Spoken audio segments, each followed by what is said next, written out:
on Aspera at Inferi? Just health funnel and Mel. Last time, we all went to get interviewed about the baby shower, which was also like have you been listening to other special events via our newspaper interview? And everyone was fine interviewing until Isaac was late, and when he arrived, wasn't there before. There was teeth, lovely teeth scattered about the front door. And we went, oh boy, that's teeth. And I do believe our good Dr. Peabody was like, those look like human teeth. So we went, uh-oh, and called the police.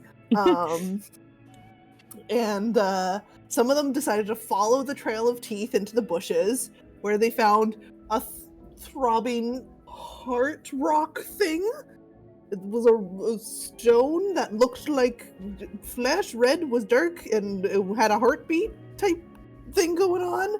Mm-hmm. And they all went, that's weird. And then the police came and was very suspicious of us, but said that some weird stuff's been happening around town, and then told us we could no longer be interviewed at the local television station, newspaper station, because now it was a crime scene. And we all agreed to go to the diner and get food. Also, we saw two strange men walking away, but no one decided to chase them down for their teeth crimes. Their toothy crimes. We don't know if they were the ones who were committing teeth crimes. We don't, but we do know like everyone in town because it's a small town. You guys know everyone in town. Look, you can't keep blaming your amnesia on other people. Jesus. Get a hold of yourself. On anybody. I was just saying, some of us are a little out of our element here. Of which he's told no one so far. Yeehaw. Congratulations, Map. So, after everyone had some lovely pizza across the road from the teeth crime, I believe the group dispersed to go about their normal tasks that they had planned for the day. Isaac, you had accompanied Ren. I need to start just calling it Ren. Ren home. That was his Hot Topic name. That's my night name. But Yeah. decided to accompany Ren home and wait for Hellings. Ren, while Isaac was waiting, you had a plan to head out and meet up with Ashley and gang. Hun, you had a gossip circle to get to with your mother. Bruce, you were going to collect your tools and head to the farm, Nature's Bounty, I believe. Yes, north of town, I think. Yes. Yes. And then... where did I put my notes? Ah, there they are. Peabody, you had a phone call to make. Sweats. Yeah. So, we can either handle this in just like run initiative order again, or if anyone really wants to go first, we can do that. But we're gonna run through what the rest of your guys' day looks like.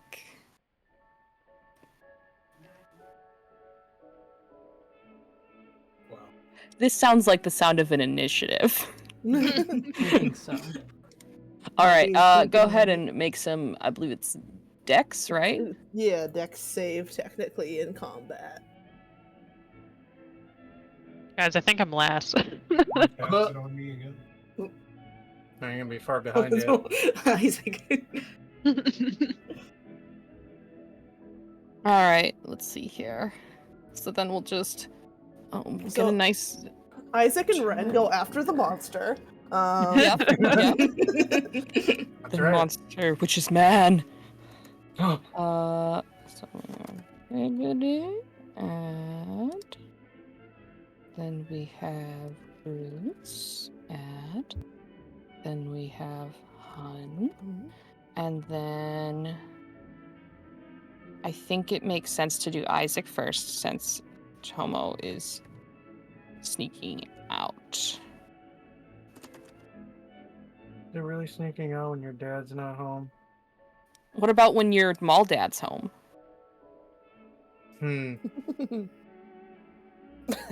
Yeah, I suppose. All right, Is Isaac hanging out at his house or at Ren's house? Ren's house. Oh, so I think, he's well, I think Isaac stayed home, but he is on the front porch. Like, he's occasionally, like, looking out because he's waiting for Hellings to get back. yeah. he's Okay, so waiting to he see is the at car. his home, Yeah, he's- staring into the woods. Yeah. He's staring up the road. Got it. Yep. So he's in and out, but yeah, he's taking a lot of smoke breaks. Okay, makes sense. So you may witness a Tomo escaping. Yep. I will say, when you return, Beth is well underway of babysitting. You managed to secure her assistance before heading out. Good. But we'll handle that later. Peabody, Hi. you had a phone call you wanted to make. Yeah. Alright. We gotta do this in Oh, one I go. can change the music here. There we go.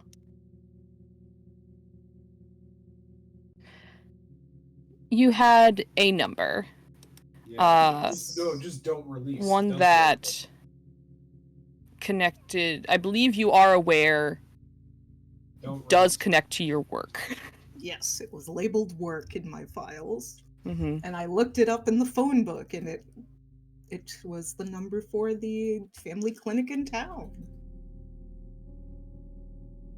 So I'm putting the dots together.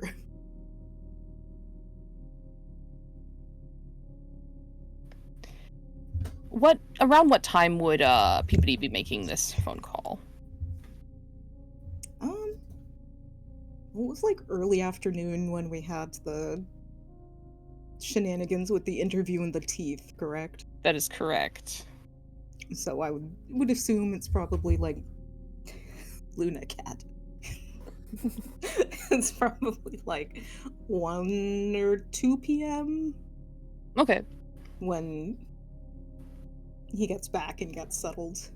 Mm-hmm. So afternoon, but not too late in the afternoon.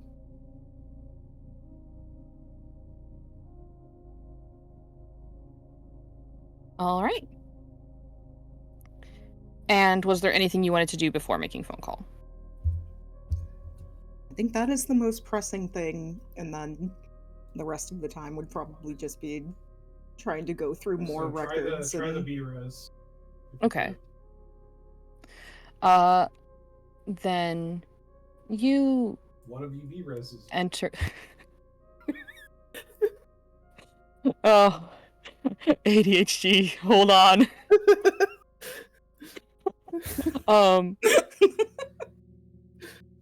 You enter the number, the button tone going as you do, and you,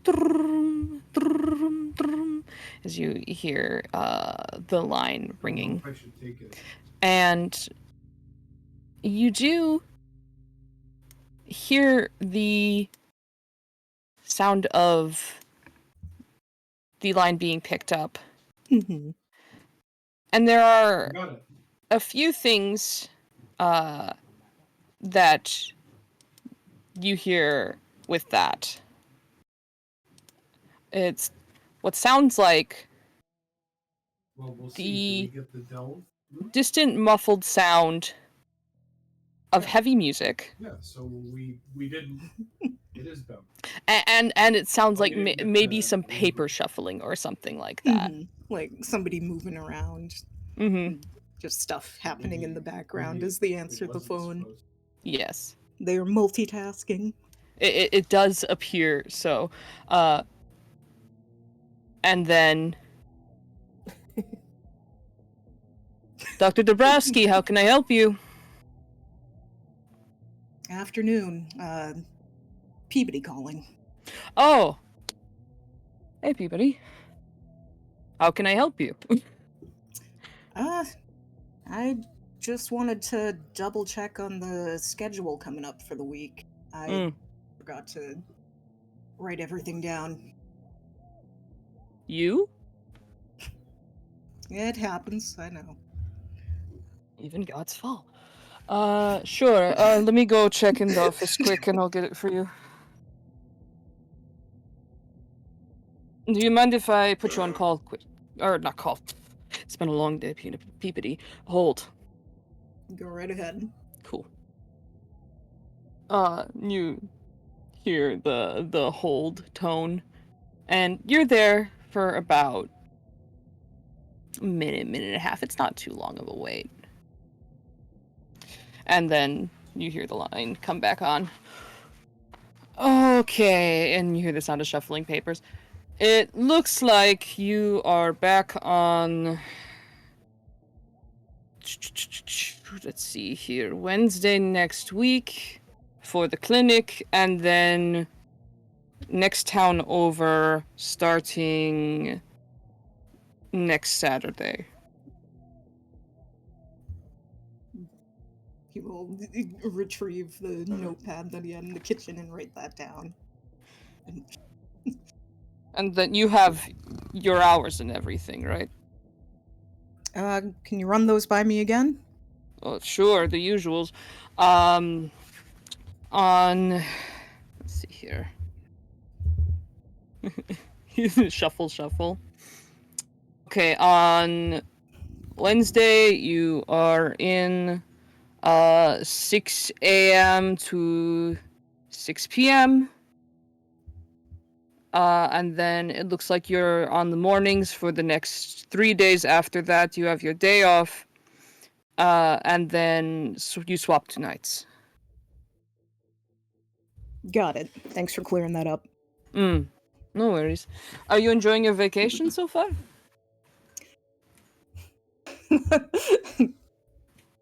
That is Angie laughing. That is not Peabody laughing. He does have a moment of like, huh.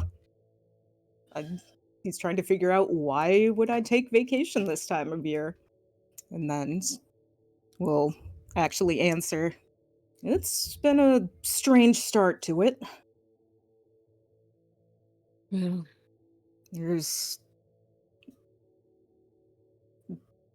I got asked to do an interview for the local newspaper, and then there was a weird kerfuffle going on over there, so... Kerfuffle? Sorry, that is a word choice. That is a word choice! That is a word choice.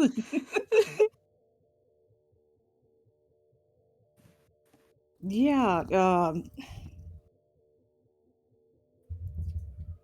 folks who were at the newspaper found a bunch of teeth all over the ground outside.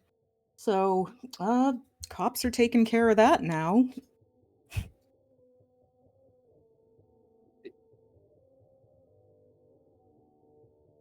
Did teeth? Mm-hmm. Like, so someone got in a fight and... Are we talking a good sucker punch amount of teeth? A concerning amount of teeth. Oh, fun. I'm sure you'll hear about it later. I should be keeping an ear out for the door, is what you are saying. You might need to. They were disturbingly fresh teeth.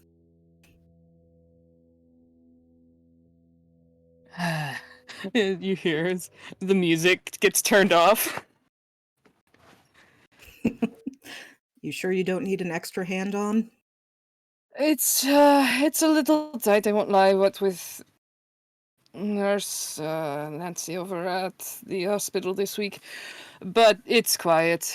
I've got your number if I need it, but barring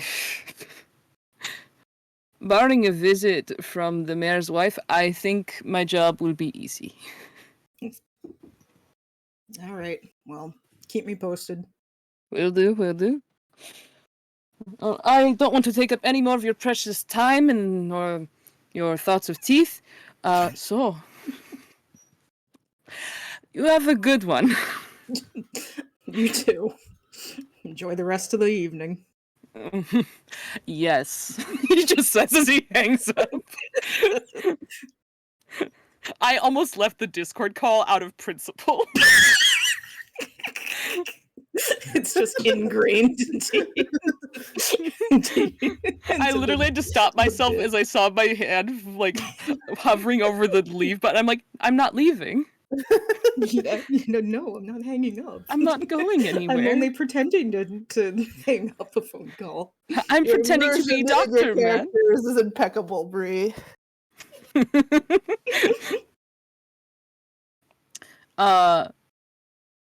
And you end the call.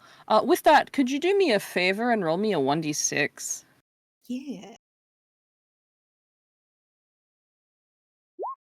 That's a 6. All right.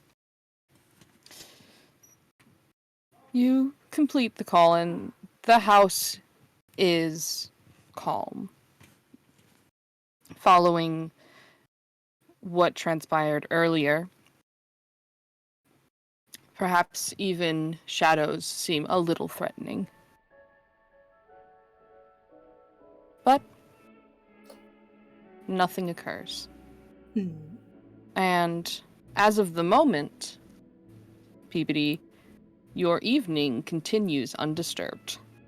Oh, I have a bunch of new information that I can look into about the other location where apparently I work and the next town over. You learn all the things. Yes. So he will just continue in that same vein of trying to see if he has any more paperwork or anything that will just give him a better grounding of what is going on right now.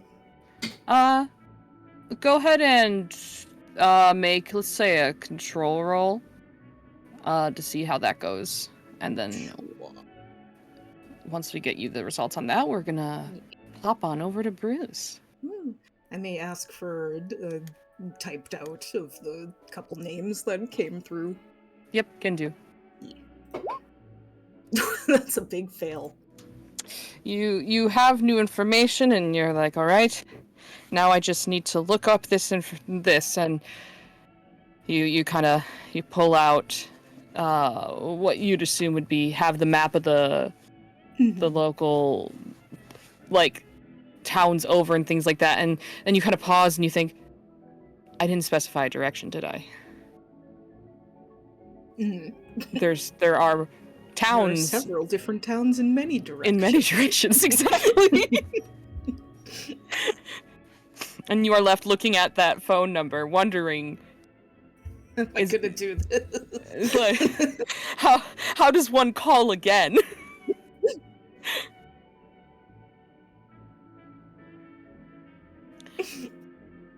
And we then go over to Bruce. Bruce, you left the interesting scene of this morning.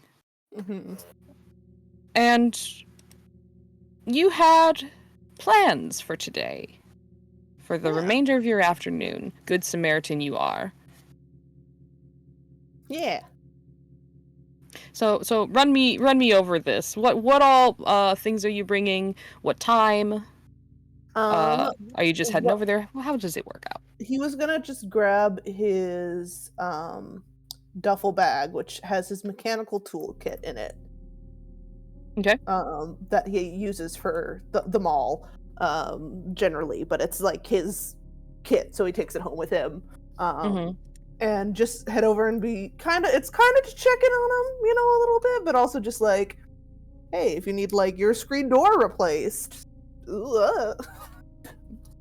I'm available, pick Mhm. up some extra cash or, help him out if something's gone wrong, which surely nothing's gone wrong. Of course not. Um, Nothing happens in so, this town. and remind me where town locations. To where the pawn house is, 16. Which is it on the way? It was actually Oh, it's right it here. probably Yeah. would have been on the way Yeah. from heading back to the rec center, or even I suppose passing back through it to head to It's right Mr. here. Spouty. So actually, he probably stopped by there with pizza to check Okay. on his girlfriend. Well, let's go ahead and run Yeah. that through then. Yeah. You gotta go see the girl. Yeah. Alright, let me go ahead and grab you that scene.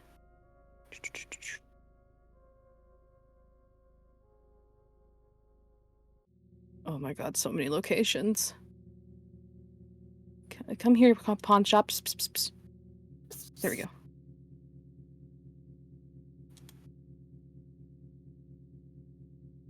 Then grab the music. There we go.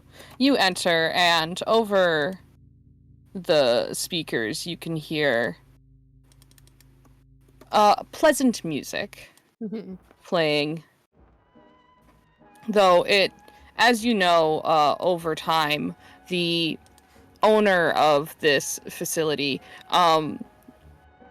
she enjoys older taste, and a lot of her tracks have degraded over time.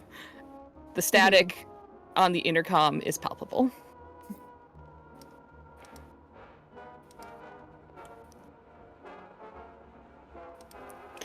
Oh. And you arrive. You don't even fully get inside because you know where you need to go. And actually, instead, you loop around the back, where His girlfriend? there is a door, and outside of the door is a woman with a black leather jacket and matching hat and long brown hair, who you know very well. This is Enzo. Oh my god, Bruce scored. Bruce begged a baddie, Damn, boy. okay? I have You gotta- after session I have a doodle because I thought it was fucking hilarious. You got a little bit of your dad's genes in you. Yeah, I guess so. The things you can get by being just a pretty nice guy. In a small town. It does help that he's in a small town. So does help. And the other young men crime seems to be a theme. But Full art posted in chat. And she sees you coming, and you can see what seems to be a kind of stone cold expression beforehand softens just a bit, and a little bit of a smile quirks up on her lip. hey, long story, but he points. I'm sure. I guess we're around back, so we can't really be seen. But it's like, yeah, long story, but I was just over at the park over there, getting pizza. So I thought I'd bring some to you. And he holds up a plate. He's got two slices for her. I was just about to take lunch. Oh, yeah, we can take it together if you want. I still got a little bit left. He has like a third of an eaten slice in his hand. He had one already with everyone. Mm-hmm. A third is in like 1/3. Okay. Like Gotcha, 1/3 has been eaten, so he has 2/3 left. But the math is mapping. Yes, he probably had like 2 pieces with everyone while they were all talking about the teeth. And then was like, well, gotta go, and then headed over. Hey. Some of the leftovers. She kind of looks back towards the door and nods.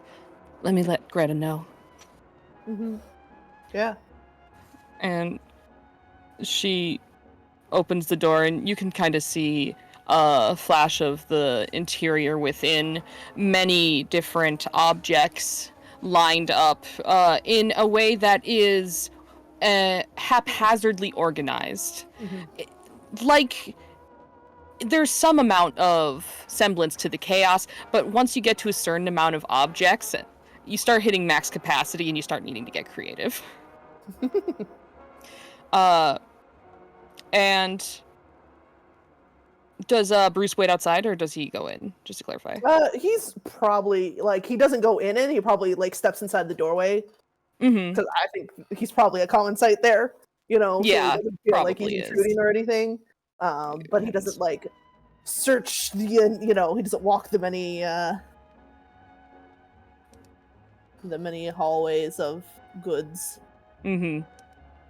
At the far end, you can see behind the counter, leaned on her forearms, is the also familiar face of Greta, the owner of the pawn shop.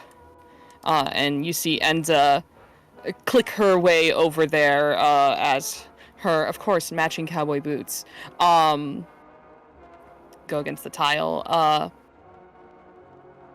And as she's approaching, you see Greta kind of looks to her, and then, like, as if seeing her coming in and the slight change of pace, she's like, and looking back towards the back door. There he is. Wave.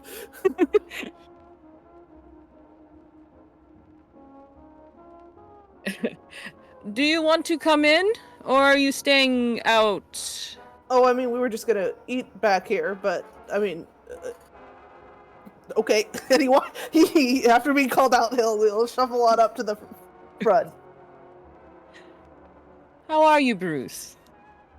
Okay. It's been kind of a weird day, but you know, otherwise fine. Still can't find whatever's making stuff dirty at the mall. Swear there's like an animal or something tracking them in. That's been going on for months now, right? Yeah. I've said before, and I'll say it again, you need more security. We got 2 guys, and I mean, I don't think Mr. Owner of the mall, I can't remember at the moment. Neil? Neil. I don't think Mr. Neil can, you know, afford another security guard, really. That is true, I suppose. I mean, it's probably just the, you know, mall rats, and you know, if they don't got other places, it's whatever. It keeps Hun busy, so. How has he been? Also good. That's good.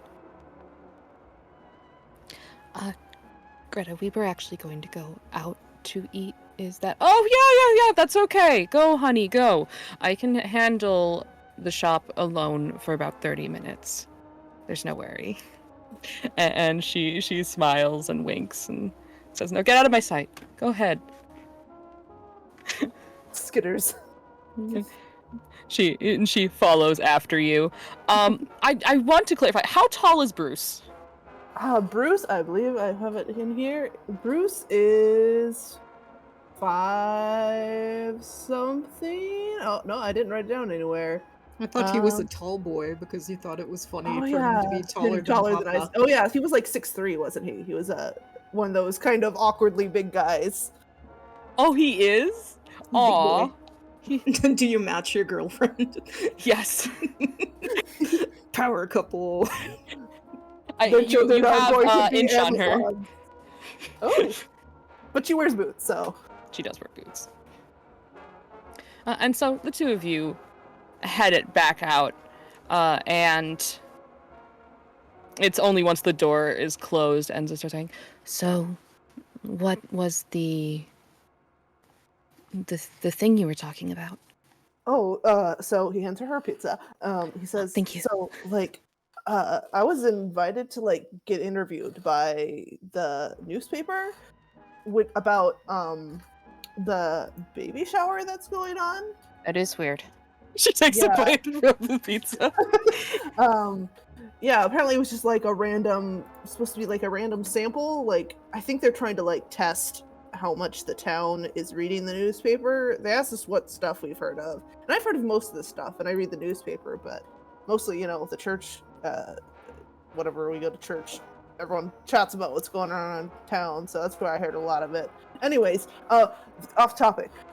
So I went there, and we were in the middle of getting interviewed, and so Isaac was apparently also invited, but was late. And apparently, you see her, like, has she heard about your dad before, I assume? yeah. I mean, since Isaac's been here for a while, the whole father-son met, and father is here now, and he calls him Isaac and not dad.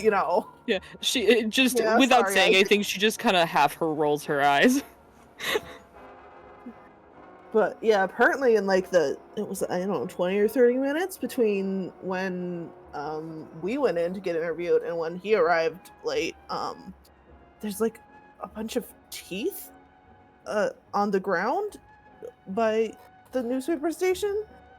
Like human teeth. Yeah. Dr. Peabody identified them as human teeth. Oh. So yeah, we called Bruce knows everyone's first names, but I do not. We called the police, and they came over to look at him, and we saw two weird guys kind of walking around, but you can't just run over and accuse a guy of dropping a bunch of teeth just because he's new in town or whatever. So Weird how? I mean, just that we hadn't seen him before around town mostly, and I don't know, they just got the weird aura. Her eyes narrow a bit, and you can tell it's. Oh, go ahead. I think vibes isn't in the cultural lexicon yet, so. No, it is. I think I have an idea of what you're meaning. Oh, yeah. So they were kind of speed walking away from where all the teeth was nearby. But we didn't run and stop them or anything. We gave their description to the police. Apparently it's a thing that's been happening, just altercations and stuff. Obviously they didn't tell us the details. But yeah, so that was weird. That's close by too. Yeah, She yeah. kind of looks down the street. Yeah, we got kicked out. We couldn't finish the interview, so we ordered pizza. We got pizza. The guy interviewing us got us pizza, and so I brought some over. Thank you. I wasn't expecting crime scene pizza today. Yeah, I guess it's kind of crime pizza. It doesn't taste any different. Yeah, and I was gonna go check out, the farm up north. Apparently, it needs some help, so I was gonna see maybe I could pick something up there. But then I was talking about picking up some movies at the rental place and maybe watching some tonight. They're supposed to have gotten, the new thing in from Friday, so new stuff in. And Shelby was kind of interested, but not 100% on coming too. Well, she's been working a lot, right? Yeah. Well, I'm open. Okay, it might just be the two of us, which, Oh no. he chuckles. And he's finished his pizza, so he gives her a little smooch on the cheek. She smiles. So how late are you working today? I'm not too late. I swap off with second shift, probably around 5:30. Oh, okay. Depends on if Greta needs me to help unbox anything. Alright, well, so I'll swing by 5? Yeah. We can go pick out movies together? Yeah, That'd be So- good. Yeah. Teeth sounds dangerous. Do you have anything to I mean, keep yourself safe? not. I got. Well, I'm gonna be grabbing my toolkit, which has the hefty wrench. Do you think someone's actually gonna try something? I don't know. They're human teeth, and people might get desperate. I told you, I think 3 weeks ago, someone tried to break into the pawn shop. So Oh. who knows? You think they were after something inside, or just like Oh, probably. the bog boys trying to like mess something up? Probably It's the hard- bog boys. I didn't see any spray paint, so Oh, I'm not sure. okay. Well, you stay safe then. I, I'll be okay. But let me know if you need something, okay? Yeah. She nods. Kiss on the lips. Smorch. A smorch for Bruce. Yeah, smorch for Ruth. Little Mickey outie. With my girlfriend. You may have a good big smooch with your girlfriend, Yay! and But he'll hang out for the rest of her half-hour lunch break or whatever. yeah, and eventually once the half-hour lunch break comes to near close, she will tuck your hair behind your ear and will say, "See you at 5." Okay. And then she will get up, and it's like a paper plate, I assume, right? Yeah. She will not leave you with the trash. She's got this. Don't worry. Okay. You're free of this burden. Waves goodbye. Waves goodbye. And this is a phenomenon you have seen before, where it's almost like a proximity thing, where the further she gets from you, the scarier she looks. As you can see, is like there's like a smile and like, oh, Bruce, it's great to see you, and it gets further and Smile further, and it gone. goes from like smile gone, like it's like the shadows fall only on her. It's suddenly so apparent how tall she is. Yeah. She does well as a security person. But you complete your visitation with girlfriend, and then are you driving to the farm or I think we walking? decided he did have a car, so I think Yes. that's far enough that he would drive. Okay. But we can do other people first. I got a little scene if we want to come around for later in the day. I don't know. Yeah, we can probably go around a circle. But if you could for Yeah. me, Yeah. first and foremost, could you roll me a 1d6? Oh, hi. Twee. All right. And then could you roll me a d10, please? Okay. 4.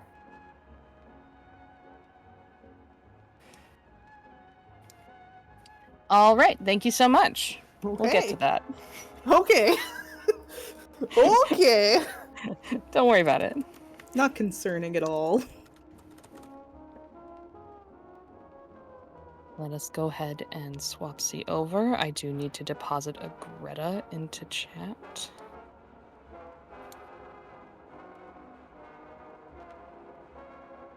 Where is she? There she is.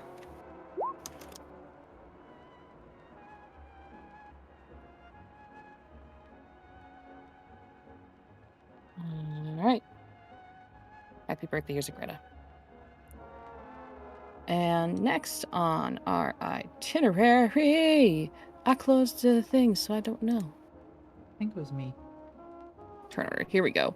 It is Hun. Yep. So, Hun, you have already dropped off your mother. And now are tasked with going and relaying Goss. And Goss do you have? Yep. Well, I had dropped off Mum before, Yes. and now yes, I must return with the Goss, the sweet Goss. You must be good son. Yes. Son So- Prime, if you will. So Han pulls into the little cul-de-sac or whatever mobile home area. Is that what it is? It is a trailer park. Trailer park. And I think I don't think that's under a fog of war. Let me make sure. Don't think so. If you can see it, then it isn't. Perfect. You pull into the trailer park. Let me get you a proper description here.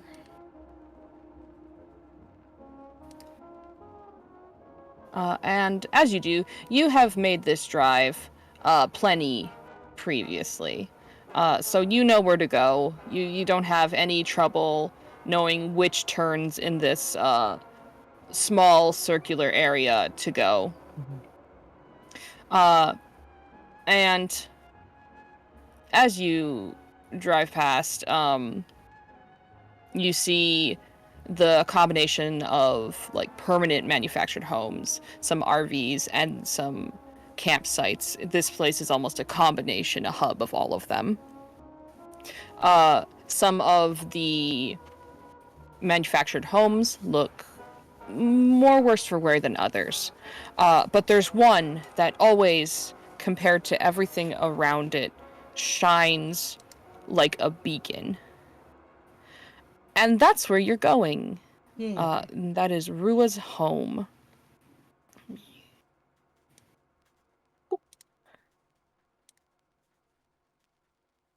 As you arrive, and let me change this music. That Gotta is go cute. back to what it's on.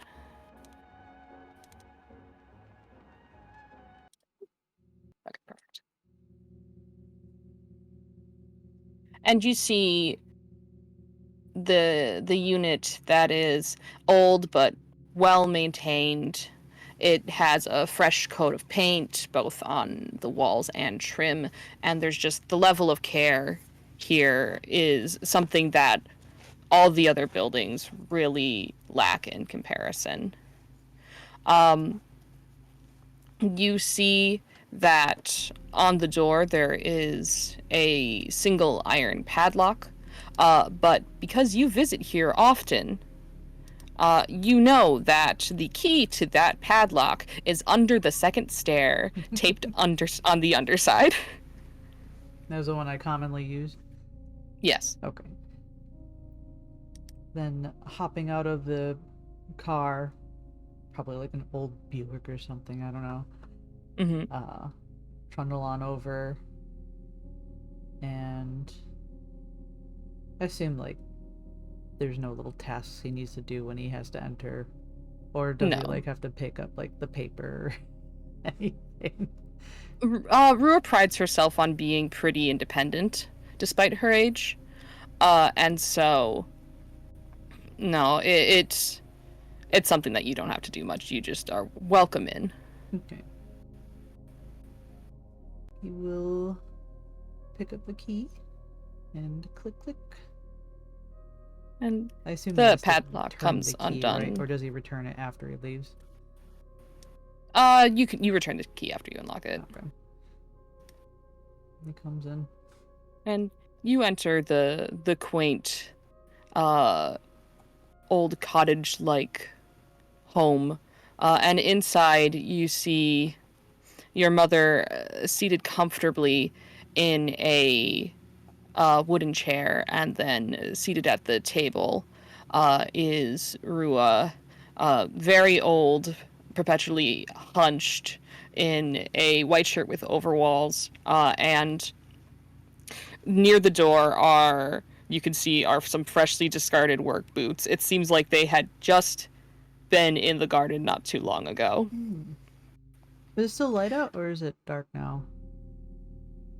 I don't remember what time it is. It's afternoon, so it's still light out. Okay.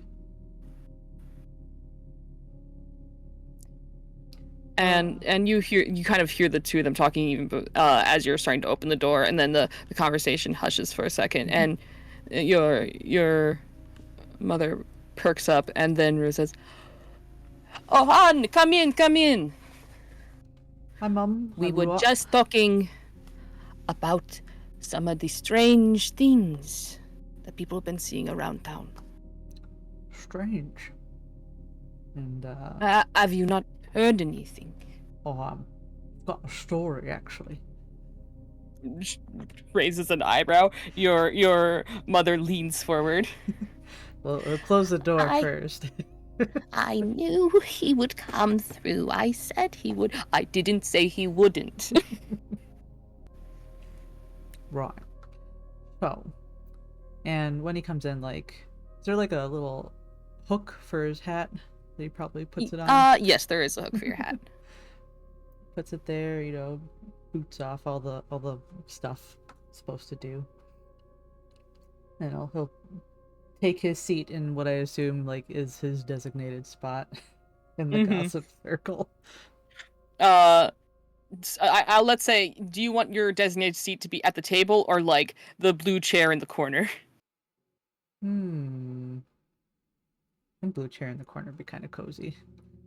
You take your seat at the blue chair in the corner, which has ample leg room and is comfortable in the way old lady furniture can only be. Perfect.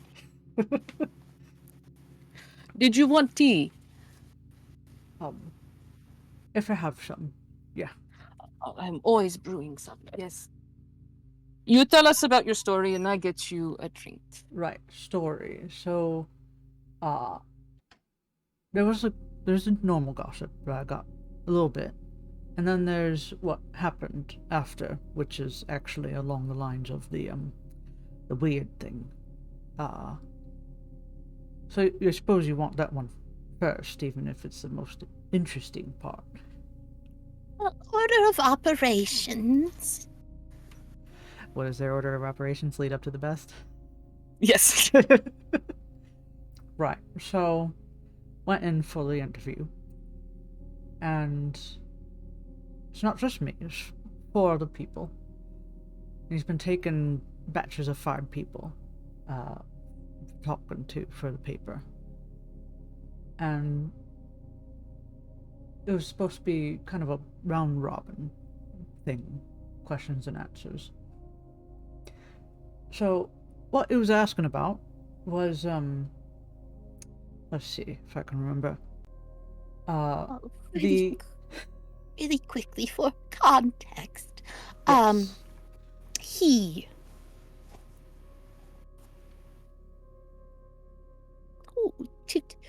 For the audience, who is he? Oh, right. I believe it would be a Douglas. Let's see.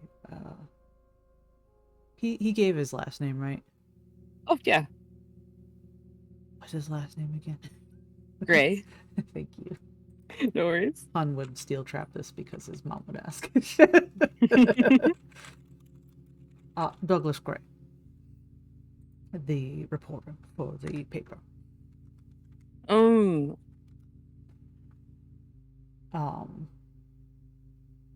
They had questions about some of the events going on around town.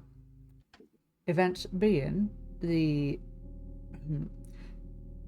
Carpenter's Mall, the car auction, as you know, since I was working there and I saw it anyway. The baby shower that I only found out about through that, the invite, which I still don't know anything about. Unfortunately, I tried. I did try to mine and I didn't get anything. He was too keen. We were actually just talking about that, but that'll be after your story. Yep. Let's see.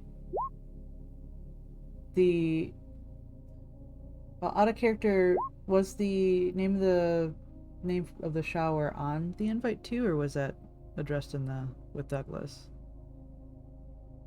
Can you clarify?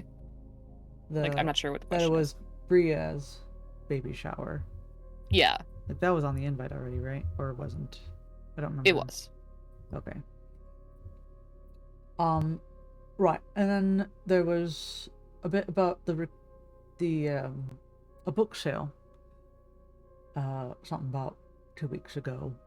I'm not really all that aware of it, other than it happened. Then what was it? Hungry Hollow dance recital. And then a farmer's market, which we will be going to. That is tomorrow. Yes. Can you do me a favor and pick me up some good fruits if they have any? Of course. I can get the veggies going here, but the bugs like the apple trees. Like everything. Anyway, so weird thing that happened. It was about halfway through. So number of people that were there. It was myself. It was Bruce.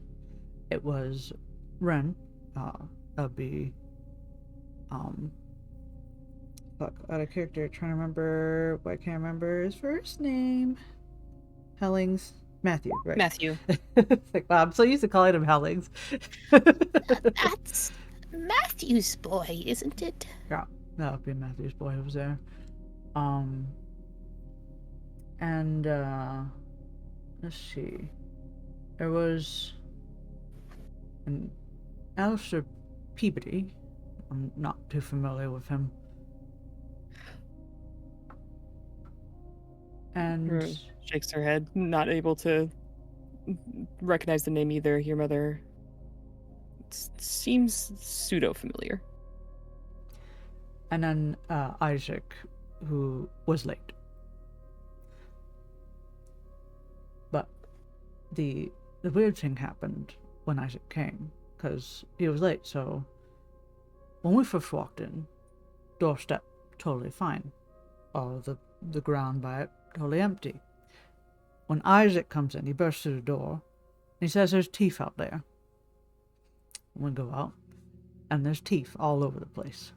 Like newly plucked white teeth out of someone's mouth, just everywhere. And I think there was a trail that went up into the woods as well. I don't follow that one because I was sticking around with Douglas and some of the others because naturally the police were called because teeth. And when the officer came, he had mentioned that there had been other strange happenings, so...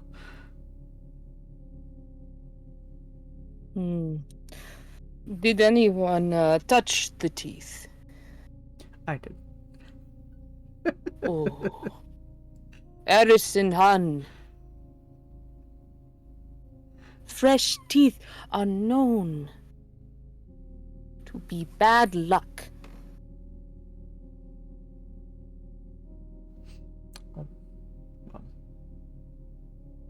Is there anything to counteract bad luck? She slides salt over your way. Over the shoulder. Right. Sorry about that. I'll make sure, And where then he did it, she it was like, she then points at you and then Live less pain. gestures over your mother's way. Oh, to give it to her. Just pass the salt. Oh, pass the salt. Your mother takes the salt. Shake, shake. Psst, over the shoulder. Rua has protected this family this day. Yay. We are thankful.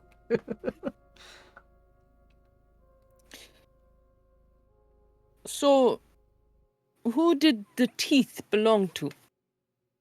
I don't know. There were two fellows walking away, but couldn't see their faces, and they were gone before we could really do anything about it. That seems like something you'd want to call the officer for. That's why I was, well, I mean, he was called and we did tell him. Oh, I think I missed that part. It's alright, I think I went through it pretty quick. But yeah, Douglas gave them, or gave the officer a description of the two blokes. I didn't see him very well.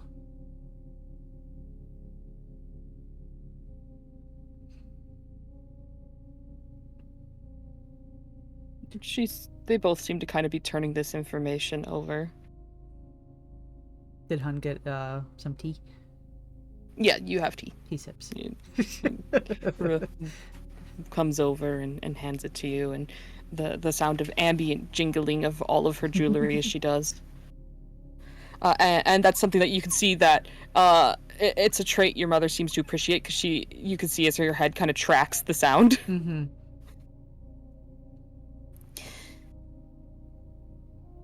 Well, is it possible the teeth belonged to an animal, or it was a joke by those bog boys? Is it common knowledge that bog boy jokes are accompanied by spray paint? Usually, spray paint, stolen religious objects, or just general impressive acts of theft. Weren't no spray paint.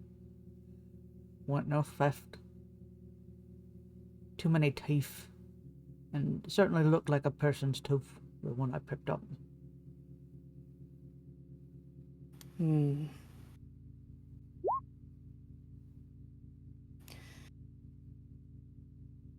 You may want to, both of you, I think, before you leave, visit the garden.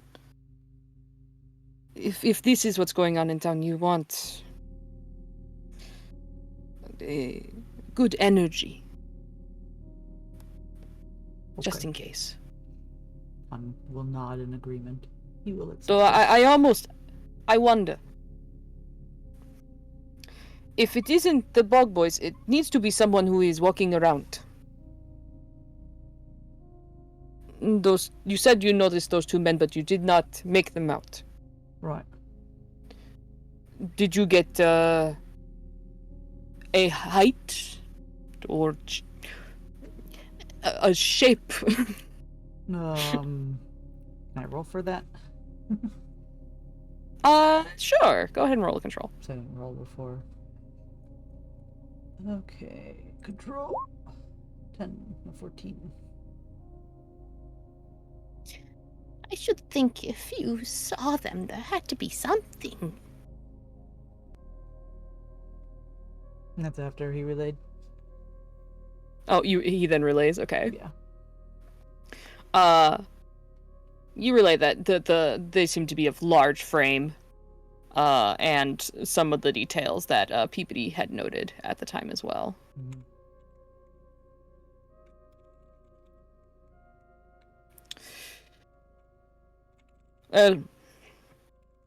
You know who that reminds me of? You saw them at the distance, so you didn't see their face directly. Right. Right? Right. So, I noticed recently, Brody, the mechanic, Yeah. Another long-haired, blonde, wide man, has been acting different. He, and I'm sure both of you have heard of this, but he is very disruptive. Oh, I know. When he gets yelling, you can hear him from across the neighborhood. Then I'm sure you have noticed that yelling has been happening a lot more recently. And not only that, he has been taking time to visit People that I do not think are usually in his friend circle.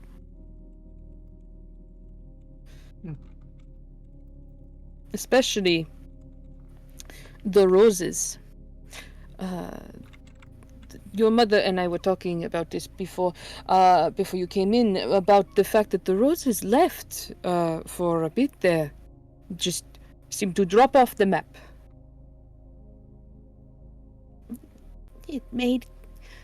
I'm sure you remember, it made getting milk a nightmare. I presume that Hun would know. Mm-hmm. Were the roses, are they in charge of like the... They are, the roses, you know, are the family that run the general store. Okay. Yeah, I remember. And they were nowhere to be found. And then, just like that, and she snaps, back. And from what I have heard, there is no explanation. But now, Mary is taking time to talk to Brody. Brody and Mary do not get along. So, it's a little strange.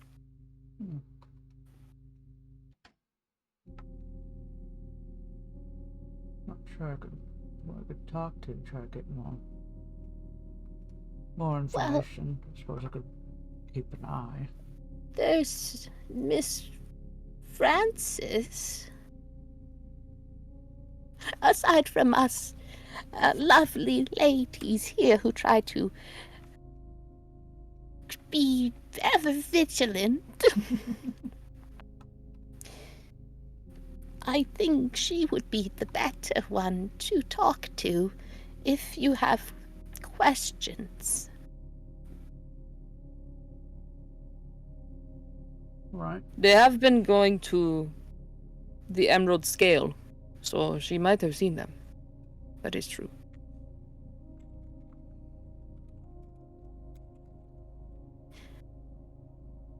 Your mother puts her hands under her chin, like pressed together, and she's not looking at you, but she's looking in her general direction. She says, I don't imagine. I'll be your nose then, huh? Do you always say I'll be your nose? I'll be your nose then, huh? You'll be sniffing. I just think you have been working so much, Harrison. It would be good for you to get a drink.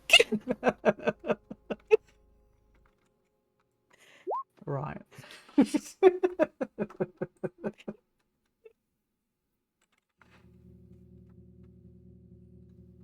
You'll be wanting me to get a drink tonight then. Maybe you could invite your friends out.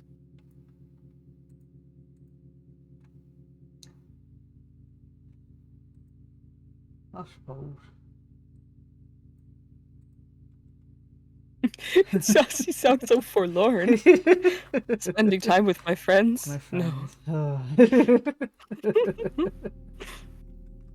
On a mission. Miss Katerina Francis. Mine for the and then, so it is no worry to you. Delilah and I can stay here until you are done with your completely willing mission. You are a good son. Oh, thanks. Such a good one. Such a good one. Is there anything you need me to bring back while I'm out? No, not for me. I think I'm all right at the moment. Do make sure to stop by the garden before you go. Right. Pick a flower. Enjoy the scenery. I would say out of character, I presume he knows what to go for since they have been doing this a long time. In the garden? Yeah. Yeah. Okay. Right. Time to go get a drink. The old ladies smile at you unanimously. Oh, the things you get put up to. Mm-hmm. After I finish this cup of tea.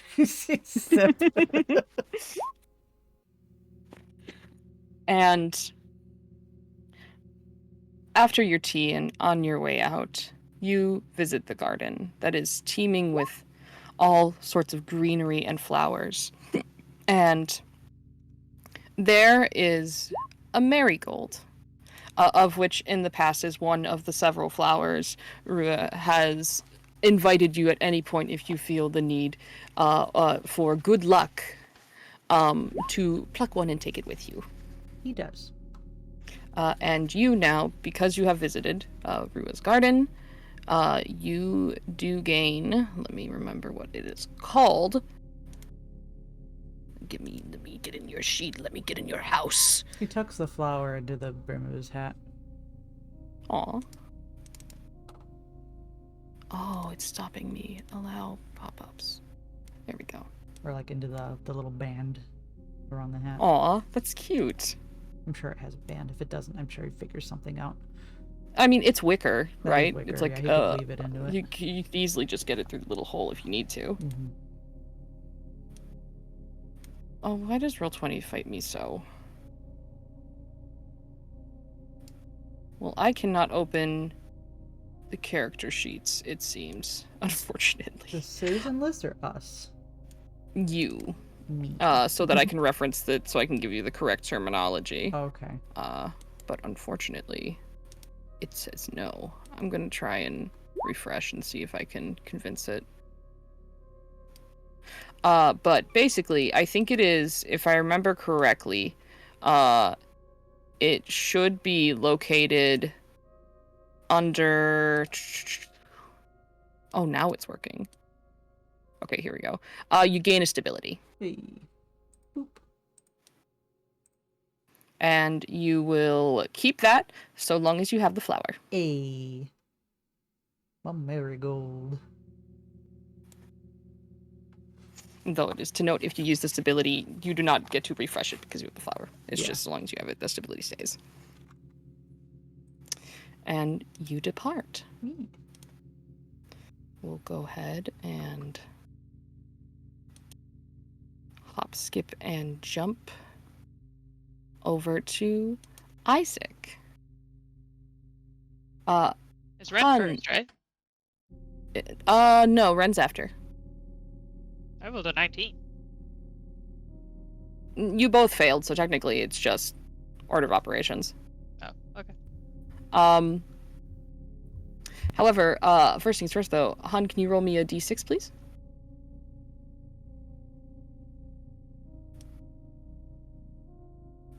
Awesome.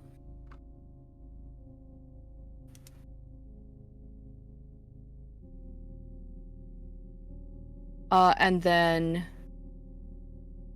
could you roll me a d10, please? Yeah. 2.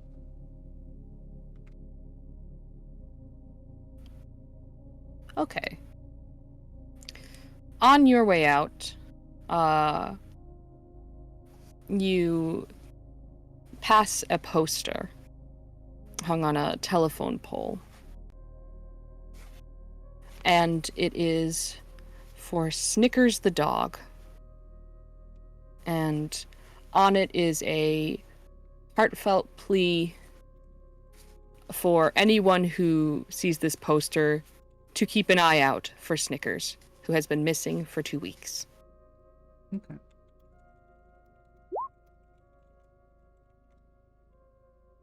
What are you talking about? I didn't do anything to Snickers.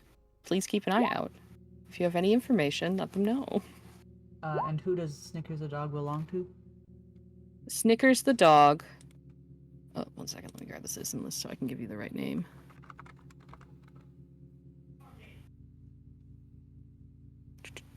Sorry. Snickers the dog belongs to Miles Hurd.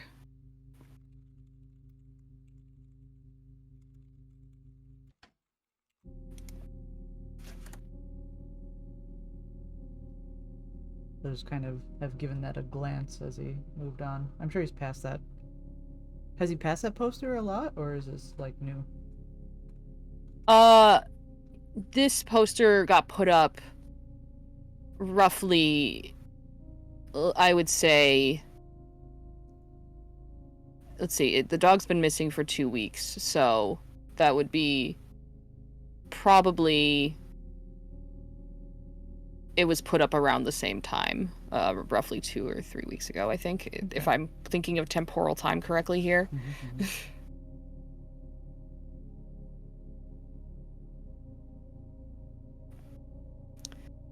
And with that, we're gonna pop on over to Isaac, who is sitting comfortably at his home overlooking the woods. Isaac, what is the setup like, would you say? And around, like, how long are you out here for? So he's like poking his head out occasionally. If the first thing he does is drop off Ren, then heads back. Basically, he told Ren be careful out in the woods. Yeah. Like, not gonna stop him. He's got that teenage rebellion, so gonna leave him to that.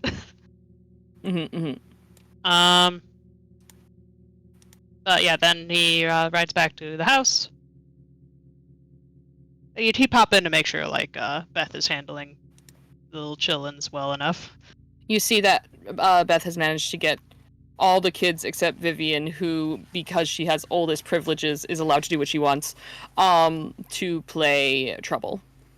Alright. And then, yeah, once everything's clear there, under the guise of just having a smoke, he'll basically be leaning on the rail of his front porch. Okay. Keeping an eye on things.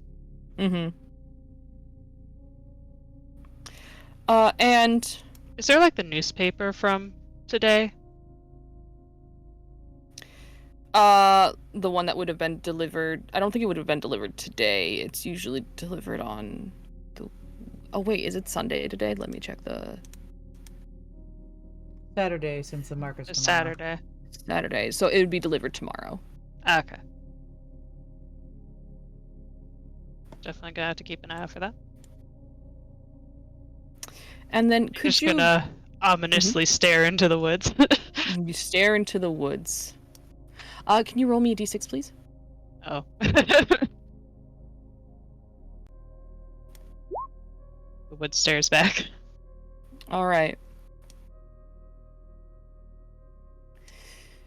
Isaac, how long are you out there for? Guess it depends. What time is it right now? You dropped Tomo off first. So you probably got home, I'd say, like 20 minutes later than everyone else. It's no later than 2. Do I see where Tomo gets off to? That depends. Tomo or Ren, how sneaky were you trying to be?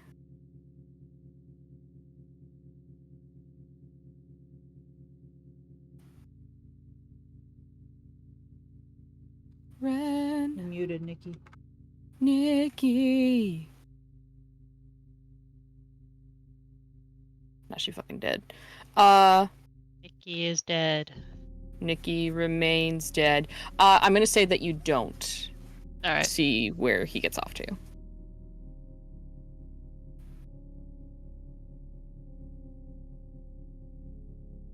And furthermore, you don't see until there is movement that... Wait a minute. You think there's something in the woods. Now maybe it's your mind just playing tricks on you. But where the branches get thicker and the greenery gives way to bushes and other such a briar, I suppose. There's a rustling. And, you know, that wouldn't mean much, Isaac, if you had known that it had been strangely quiet of any wildlife for over a month now. Can I tell like how big it is? Is it like a tiny little bush rustle, or would it be like deer size? You think roughly deer size. As a big one.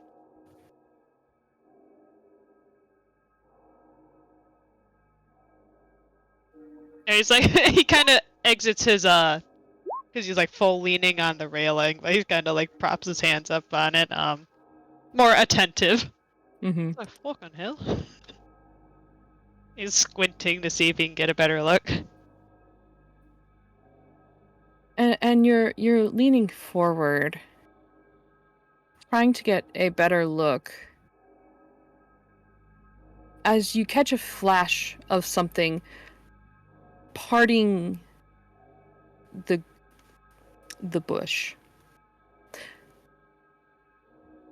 And it's very quick. I'm gonna have you roll a control to see if you can make out what it is.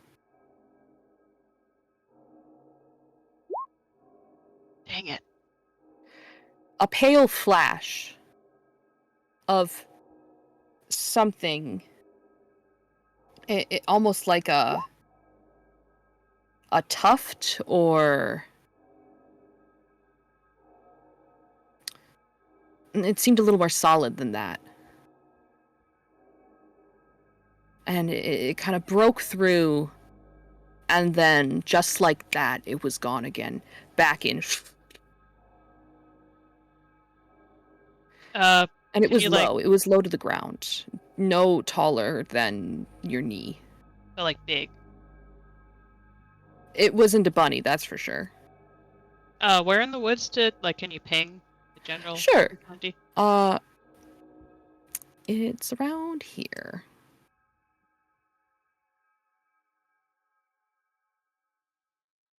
I didn't see a ping if you did. Oh, can you not see? Oh, I'm on GM layer. I apologize.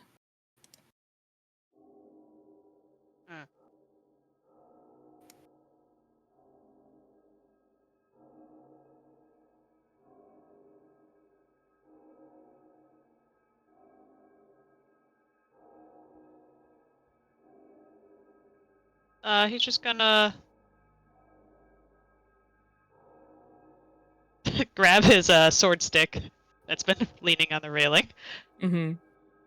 Kind of go back inside, like not turning his back to the woods. You step inside. And you close the door. Or do you leave the door open? Oh no, we shut the door. The door shuts. You hear the joyous sound of children in the next room, the plastic pop of trouble as the dice clatters, and Kay is joyous as she rolls a 6.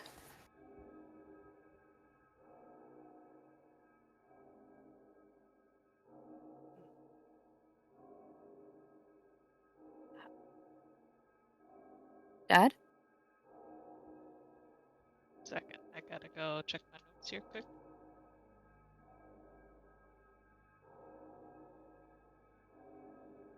What time of day was it again? Was, let's say, around 3.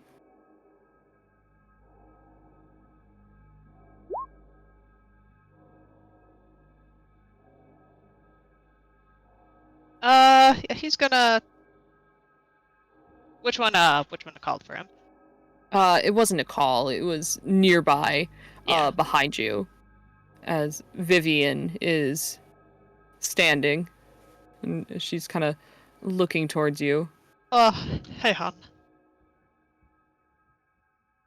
Stay out of the woods for a little bit, alright? Yeah. I heard there's crazy animal attacks or something, so, don't want to deal with that. Bloody dangerous out there. Like a wolf? Yeah, like wolves. Tons of wolves. She doesn't say it, but her eye has the glimmer of that's kind of cool, though. I know that look. Wolves are fucking awesome. But remember, they will eat you. It's not metal to get eaten by wolves. Couldn't you just climb a tree? Well, yeah. So then, they're not as dangerous as bears. So there's not bears out there. She shrugs. I'll stay away from the woods. Is that a promise? Promise. I don't think Okay, Beth good. would let me leave without asking anyway. Oh, yeah. Now make a little call here, and we might be heading over to the breakfast place here soon. Are we getting a treat? Oh yeah. The interview Accidental. went. Yeah. Interview went well, so I figure we should all have a treat. Can I let them know? Oh yeah, go ahead. I'll go make the call now. And she quickly turns around, adjusts her hat, trot, trot, trot. Kay, Albion! Tyler! And And- he's gonna go over to the phone and call Miss Katerina Francis. The phone rings, and it's not even halfway through the first ring when you hear it get picked up. Miss Katerina Francis, how can I Kat. help you? Oh, Hi, baby! Is there a problem? You sound like you're dying. What? No, not dying yet. Yeah? We want to have a little visit over there. Mm? And do you happen to have an open room? I do, actually. I have 3 open rooms right now. Fantastic. How many people should I be prepping for? Let's see here. The 4 kids, all 4 of them. And myself, of course. Mhm. And kind of a big ask. Could I throw on just a little extra for you to perhaps pick us up? Ooh, honey, did something happen? I know that you are no stranger to walking. Oh, I'm fucking perfect. I think I just saw a wolf, and I'm just worried about the kids. A wolf? That's You a hear she actually like drops her bullshit voice for a second. I saw something weird. Hmm. Okay, well, you're in luck. I've got a little bit of a full house at the moment, though I think this party's heading out soon. But I do have a new employee that I can send to pick you up. How does that sound? Oh, sounds perfect. Okay, great. He should be here. Laird! How soon can you head out? Yeah, I need you to go somewhere with the car. Okay, great. He said that he should be able to head out in roughly 10 to 15 minutes. Is that okay? Oh, that's perfect. You're a dove kit. Thank you. Oh, I'm here for you. Now, just to double check, you needed 1 room for the kids, and what about yourself? Are you staying there with them? I'll sleep on the floor. It's fine. I have a bed if you need one. I won't say no. We'll discuss the details when you get here. Yeah, I just need to keep an eye out for old Matthew since he lives out there. Make sure he knows. Mm. So I'll probably be back and forth a little bit. You know how it is. Are you going to be needing rides back and forth? Ah, I got the bike. Oh, okay. So you're taking the bike. You need the kids picked up. Yeah. Okay. And are the usual suspects getting picked up as well? Just one of them right now. Well, hold on. Hold the phone. He'll quickly put the phone down. Just kind of take a little like sweep around to see if our other friend is around. You look around, and you don't see her playing with the other kids, but then you do a cursory look, and tucked away in your daughter's bedroom where she sometimes sleeps, Vivian's to clarify, is one Lara. Yeah, it's the usual suspects.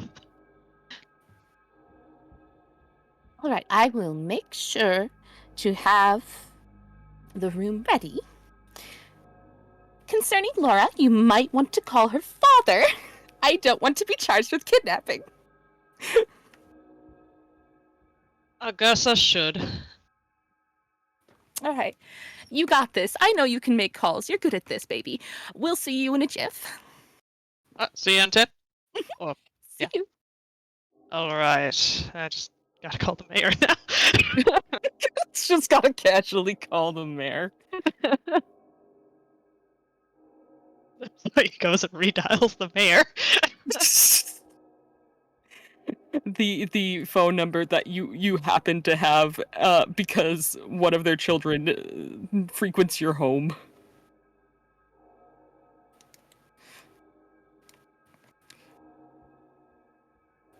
I have to remember the mayor's name. One moment. Where are you? Garland! Garland! Garland! Oh, nope, that's the son. Garland! God, there's so many of them. Fucking disgusting. There we go, found him.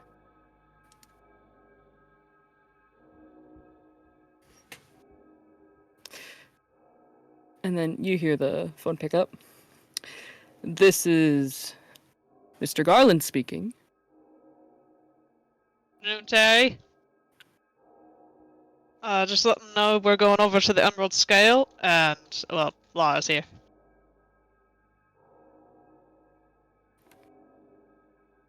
Oh, wait, I need to take... Did you say Terry? Just to Terry, yeah. Terrence, right? Yeah! I just needed to make sure. Holy shit, I fucking love His own reaction. Aghast.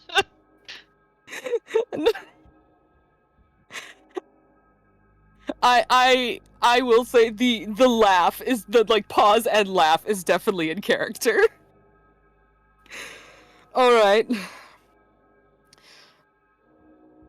I'll cover whatever she eats, is fine. How long should I be expecting her to be there? Oh. The kids are staying the night, so I guess it's up to you. At the Emerald Scale? Yep. That's the place. Is it a birthday party? They're celebrating, yeah. Oh, well, I can't deprive her of that. Yeah, I can. Actually, next time we see each other, let me know how much the room is. I can cover it. Oh my god. Yeah, I'll let you know. I'll give you half season. No, I insist. Come on, Terry, I'm not doing too bad here. Do you think I am, Isaac? Are we going out to butt heads again?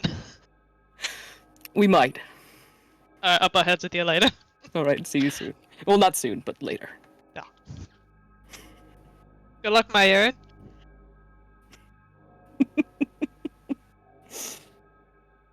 Thank you. Take care of my man. He's gonna hang up. So he leaves up on that. Just some casual flirtation with the mayor. I'm gonna steal this man from his wife. I'm so Sir, tickled that you please. managed to knock this man into when you're talking to a relative, you're like, all right, great, see you soon. He's like, wait, no, I won't.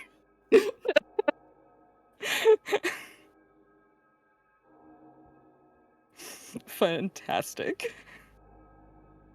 All right. You have established that you are allowed to kidnap one child. Fantastic.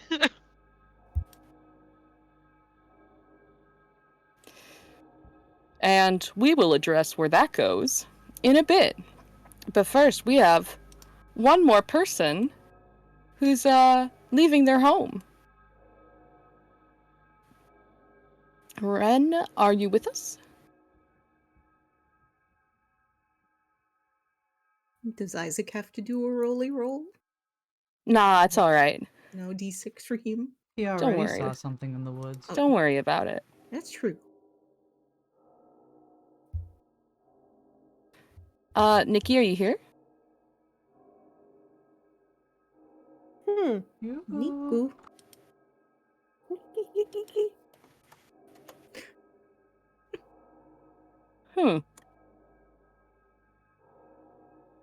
Maybe we'll add. Did you already? Yeah, you did. Yeah, I added her. Maybe she fell asleep? Oh no. It's only 9. I don't know her life. Would actually Could've be been a very long incredibly day. funny. Tomo promised to go out and then just And then just slept through the night. Oh. the teenager passed out on the couch.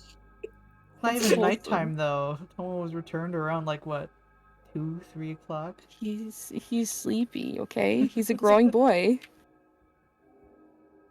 Well, okay. Ah. Ren, He's like, I'll just take a 20-minute nap and then wham. Ren's was like, expecting I'll to be up out, soon. like, for a late night with his buddies. He's like, I'll get a nap in before I go. And then Ren wakes up at 10 p.m. is like, no!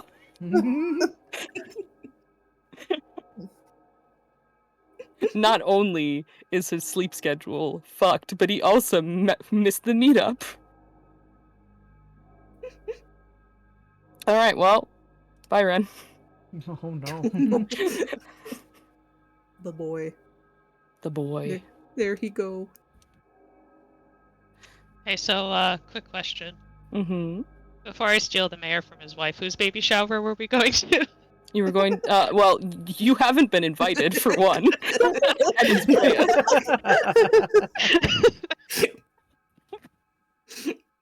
Isaac, please.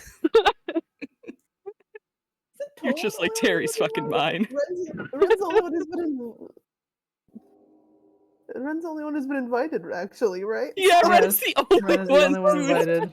And yeah, to your knowledge, has been invited.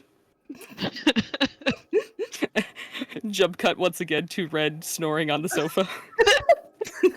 Make it to that either. What if we did show up to the baby shower and it was just Ren that was invited in the whole town? Oh god, that's so awkward. That would be so awkward. He's the father. You're the godfather to Oh, my no. child, Ren. Oh, I hate that. Why is it said like that? Ominous. Clearly, there's some issues there. If this is the situation we find ourselves in. Don't let this boy follow in his father's footsteps. No teenage babies. Why not? Riddle me that one, Batman. I think his dad would lose his mind. That is correct. That is the correct reasoning why. So then we'll transition to another scene. Though I'll give a little something to Tori here to tide her over before we do, as in 10 to it ends up being about 12 minutes. A actually quite nice black car rolls up. And you see a man step out from it. So that's the rat man. And now we're gonna go ahead and move on to someone else. Who are you?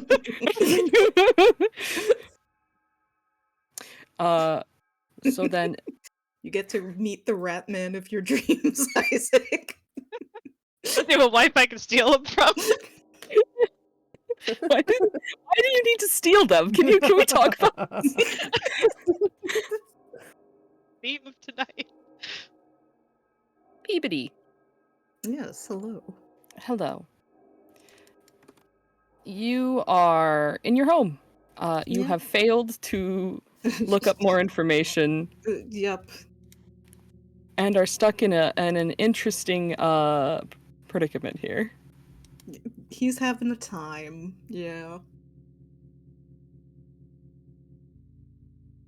I think after probably hitting that point of not being able to really do anything further than he can at home, because he's kind of exhausted all of the things that he can go through and look over and like try and turn everything over to find anything and not really coming up with too much, is getting to that point where you kind of just feel really uncomfortable being in the place that you are in.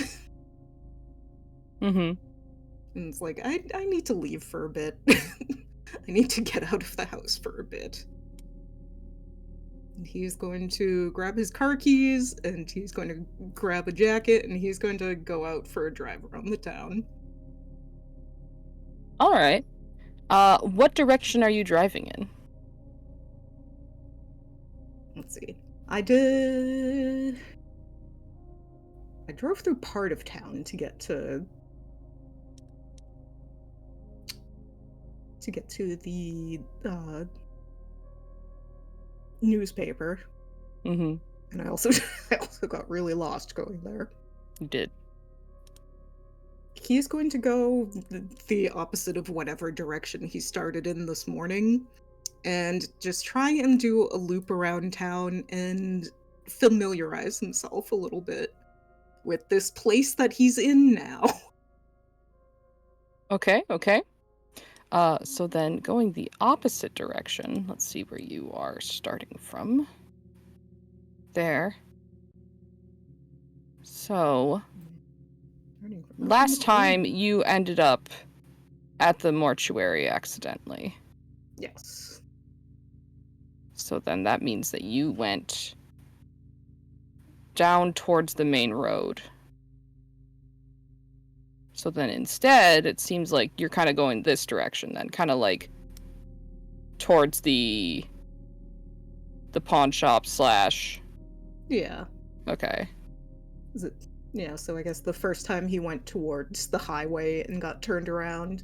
So this time he will loop around the other main road, it seems like, that runs through town.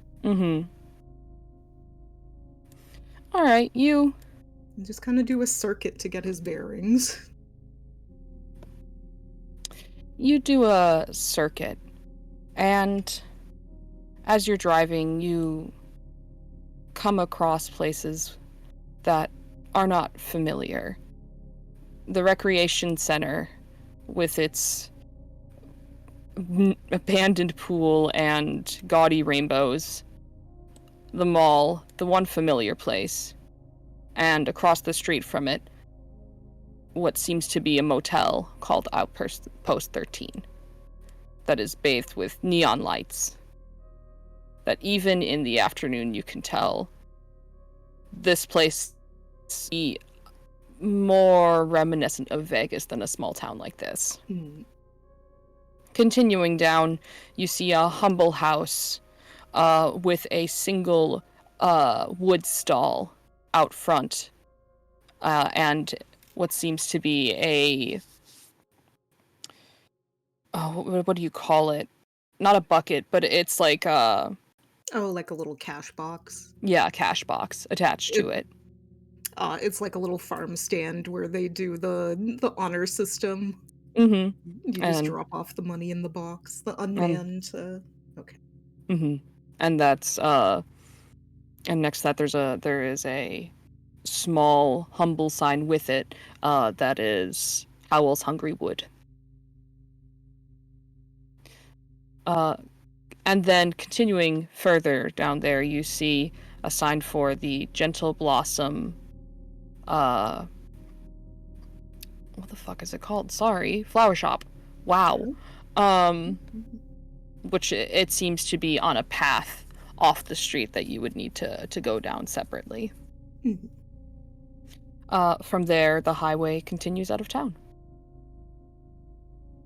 There is a turn you could take here that would put you more down towards the trailer park and into a small residential subdivision.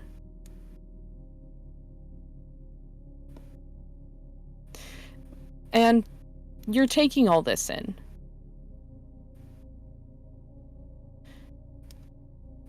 But there's one thing of everything that stands out to you,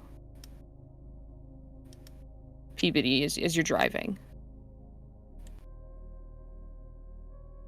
And it is the faces of two familiar men who are walking seemingly towards the trailer park. Ooh.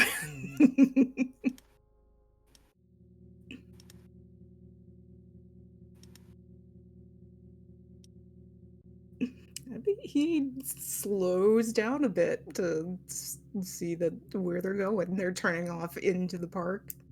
Yep. And you notice as you're kind of slowing and you're kind of watching them, the one in back turns, and you can tell you've been noticed. As he kind of gives you a glance over his shoulder and looks at you with cold eyes.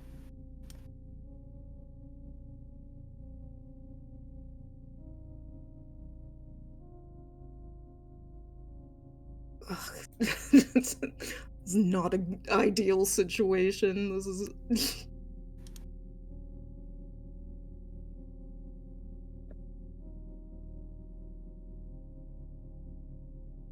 He thinks about it for a second, realizes that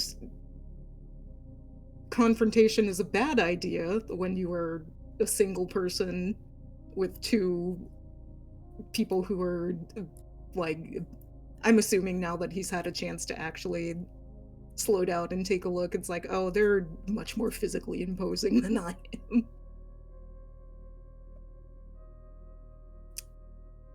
And how long do you linger, just for a kind of idea? The car doesn't stop. It slows, and then he is going to pull off before he ends up on the highway. And he's going to turn and loop back around up towards the news station. You do that, and when you loop back around, you notice only one of the men is still visible by the street. But that's not the only thing you kind of notice as you pass him by and you see him in your rearview mirror. A detail that I suppose it's up to Peabody how he feels about it, but you see the man is observing your car, and then on a pad of paper, he writes something down. Oh, I don't like that. Oh, I don't like it.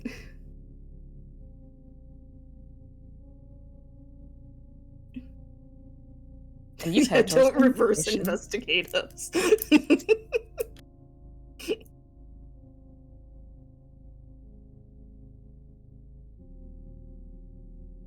As I head up this way,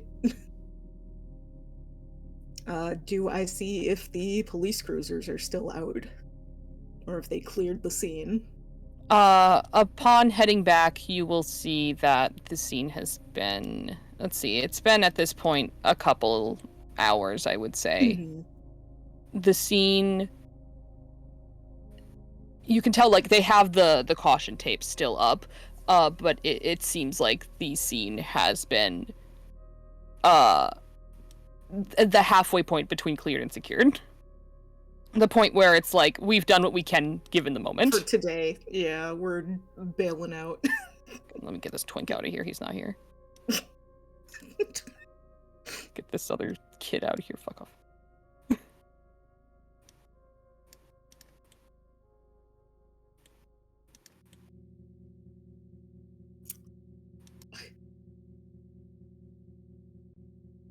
Well, the first plan was to hope that the police were still there so that he could swing by and tell them what he saw.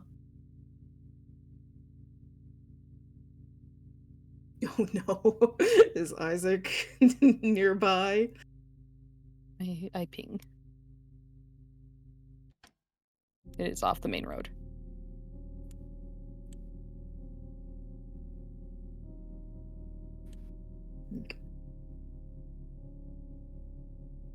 By the woods. No, actually, it's actually pretty. It's not super far from it. Like you can see on the map here, these icons are woods, right? So it's got a little bit of a clearing, and then like across the road, there's some woods. But it's actually like in some pretty well Like excavated area. A landscaped area, so you can have the nice view. Mhm. We're staying at the hotel.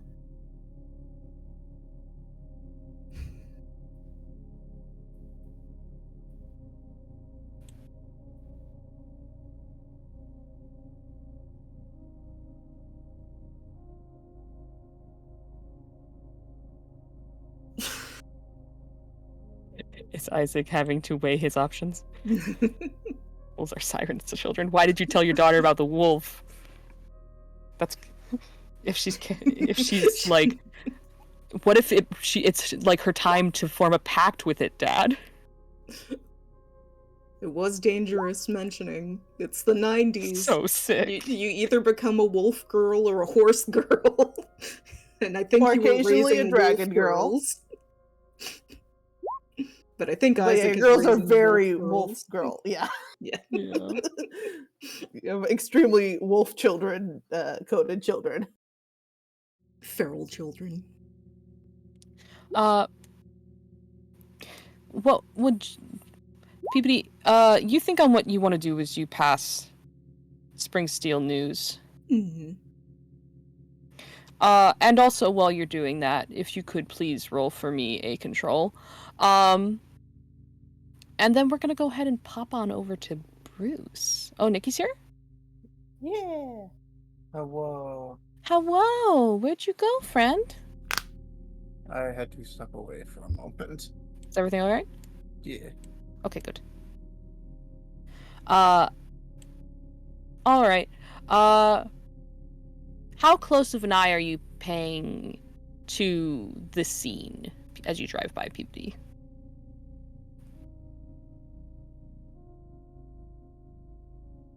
Oh, sorry, I was muted for a sec. It's all good. He's very alert right now on what is going on.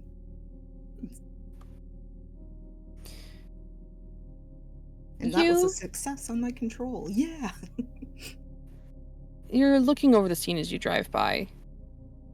And particularly you find yourself looking more towards that little tree line, that thin gathering where you and Isaac and Ren had gone and found that pulsing object.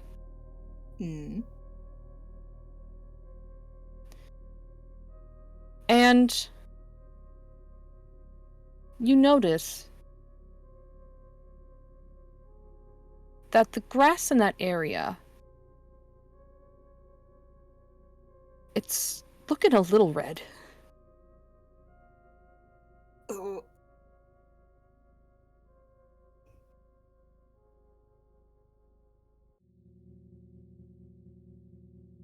That. So anyway, Ren. I'm just gonna stop there for a second. We're gonna get back to you soon, Inky. Thank you so much for your patience. I'm sorry. No, it's fine. I'm still technically waiting as many turns as I would have. Ren, you open your eyes. Oh God, you fell asleep. Oh God, when were you supposed to meet Ashley? You look. Oh God, you were supposed to meet Ashley like 2 hours ago. Oh, fuck.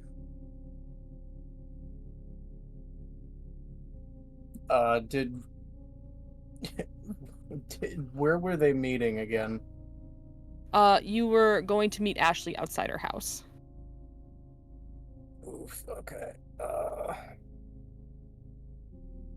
Shit. I need to, like, in my mind here, I need to figure out, like, which fucking house it is.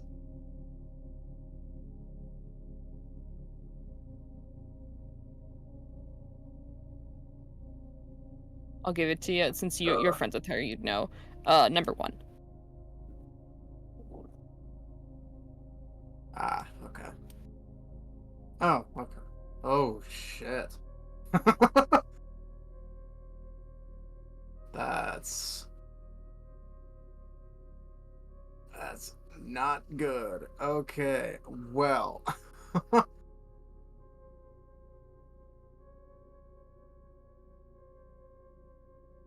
Well, he's not gonna waste any time. He's gonna check, because did he know that, like, Isaac was keeping watch? You know that Isaac I don't dropped really you off. I don't know if you knew he was keeping watch. Okay, yeah, that's fair enough. Yeah, he basically just left you with a keep an eye on the, like, be mindful of the woods, just because creeps. Yeah. And then he left you to your own devices.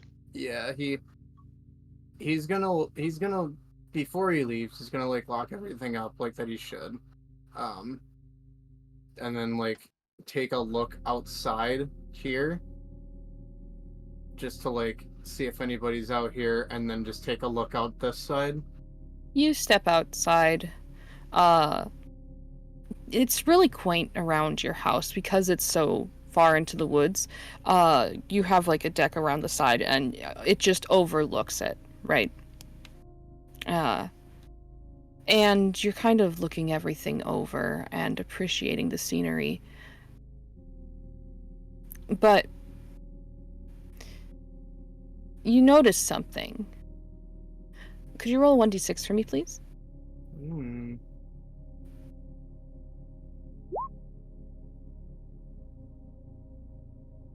You see what seems to be drag marks in the woods, not far from your house.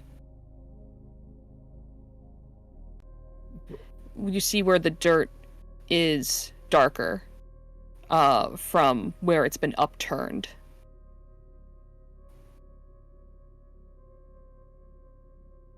Do I know what direction they're going?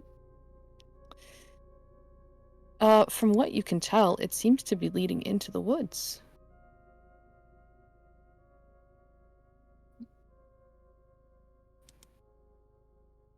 Okay. And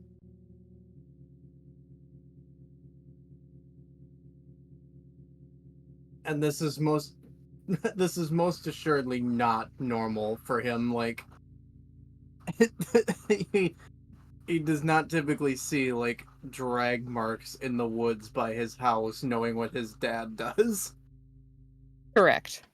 Okay. Okay. You see your dad around the house in the woods sometimes, but it's not like despite the fact we joke about your dad being a high-key murderer, he is not like a macro killer in the sense that you're like, I saw my dad was tying up meat hooks in the shed the other day. Okay, maybe once, but like not often.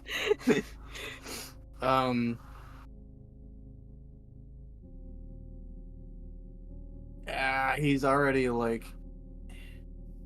since he's already 2 hours behind, he figures like they probably went on without him. So he's gonna investigate it a little bit. All right. How so? He'll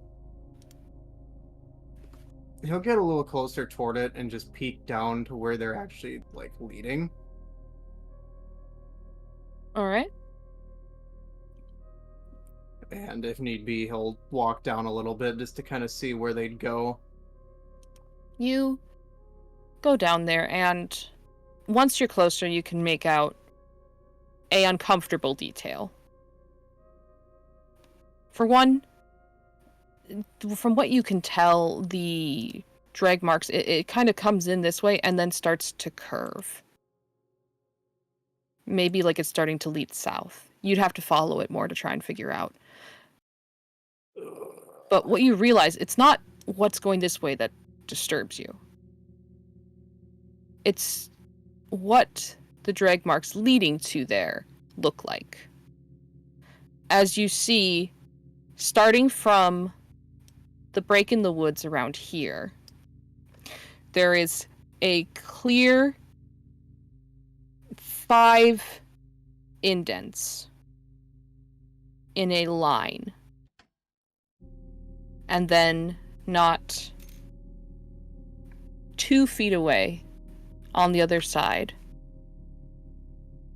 a near identical set. And these marks, these drag marks, follow the pattern that eventually becomes what seems to be a full body drag. Fuck.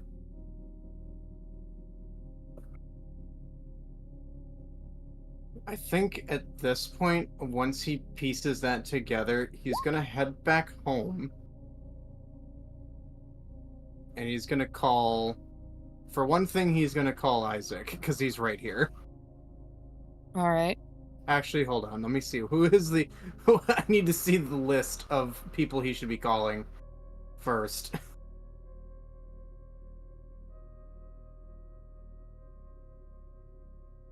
I believe the top line was the fucking police on the list that he had.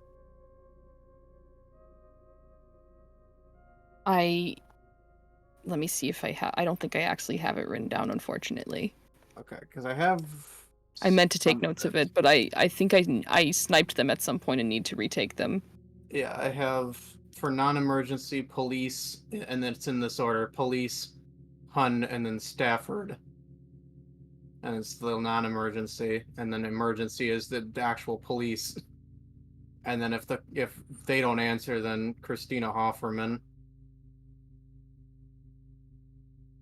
I could be missing something. No, I believe that's correct. Okay.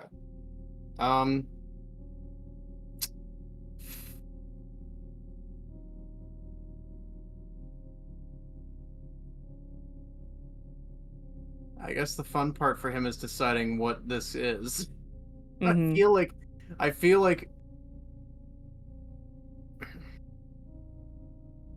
like he could get away right now because he is not in immediate danger for calling the non-emergency, just to at least report it. But he's gonna call the non-emergency first. You ring the non-emergency line. And it rings once, rings twice, and then you hear it get picked up. This is the Hungry Hollow Police Department. How can I help you? Yeah, this is Ren Hellings, and it goes into like, I live here. Mm-hmm. I went to go leave the house, and there's a set of what looks like... Best way I can describe it is it looks like somebody got dragged into the woods by my house. Can you send somebody over here to come look at that? We can arrange to have an officer stand by, or come by and take a look. We are unfortunately very short-staffed, so there may be a delay. How long of a delay are we talking? Depending on it. They are currently out with another, helping another individual. Roughly 30 minutes. Alright. Alright, yeah, that works. Is this an emergency? I'm not in immediate danger, but somebody could be. I'm not sure. I haven't heard anything or seen anything else. I just saw those tracks.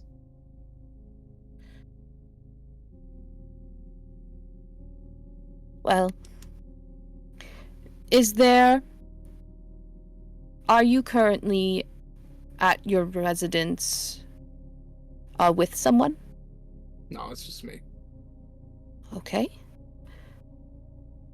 Is there someone nearby you could go to? Yeah, there is. I can. Okay.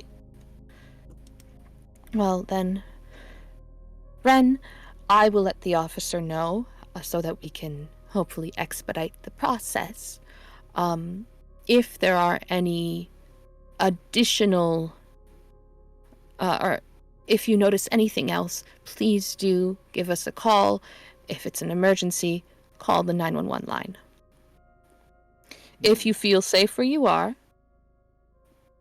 feel free to stay put. If not, it may not be a bad idea to go see that friend nearby. Okay.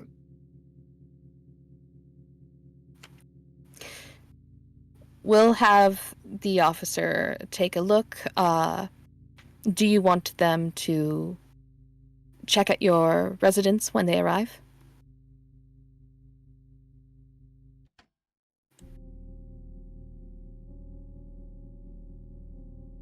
Sure. All right, I'll have them knock.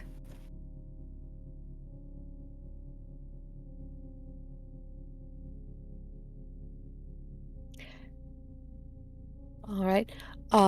Ren, I have another call on the line that I will need to take. Is there anything else I can do for you? No, that's it. All right. You have a good night. Okay, thank you. Thank you. And they hang up. And I think immediately afterward he's calling Ashley's house. Tell her what's going on. You call Ashley's house. We'll get to that conversation in a bit. As you hear the phone get picked up, but the voice on the other end is much too high to be Ashley's. And you have been around long enough to know what her little sister sounds like. A few hours earlier, Bruce was taking a walk.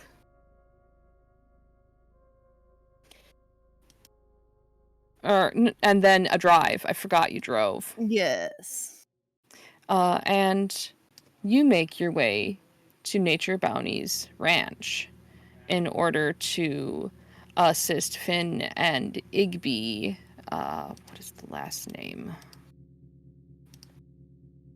Citizen List! Burke. Burke. Burke. And as you drive up, you have to pass the police station, Hmm. the the vintage shop, the tech store, circle around from animal control, down past the pawn shop, past where you interviewed just earlier today, and down that long residential street. Until eventually the... Where is it? Alright. It's over here. 26. I went the wrong way. Until eventually the houses give way to large fields. But these fields aren't like the ones further north or the ones further south. These fields are brown and sickly shades of green. And the crops that grow here seem to be more akin to festering. You come up the dirt trail that winds from the main road, and you pass through what seems to be the singular patch of growth, a large field of white flowers and other overgrown plants. And they're all in this manner of bloom. It is in almost complete contrast to the farmland leading up to it.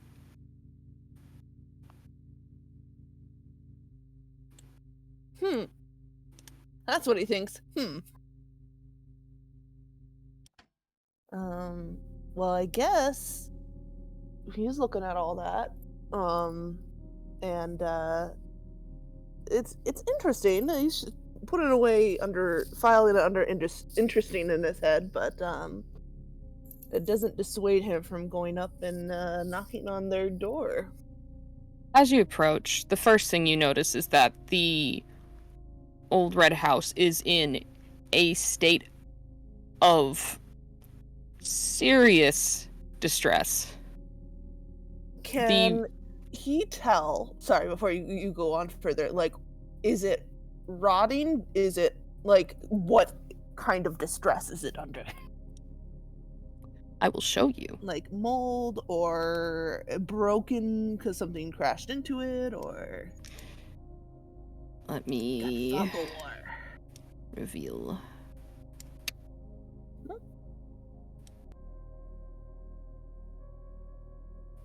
Here we go. Okay, so that looks like a tree or something fell on it.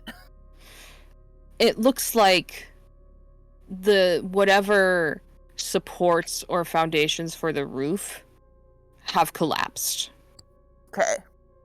Well, that's not safe to be living in. This is a little bit more than he was expecting one. He was like, oh yeah, it's falling apart. He's like, oh, well, guess you really meant it. And as you approach, I am going to need you to make a control save. Okie doke. You succeed. Ooh, critical success. Ooh. You are exist. completely unfazed by the putrid stench this place has. The smell of the rot combined with the smell of the flowers. Well, gross. Puts on his dust mask. The two of the things together, it almost ends up in the sickly sweet smell that is horrifically umami. It smells like meat.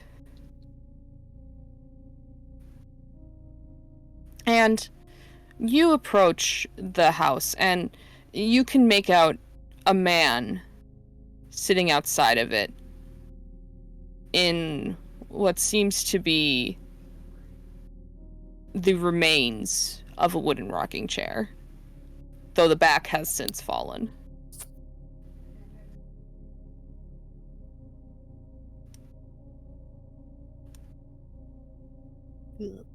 Puckered.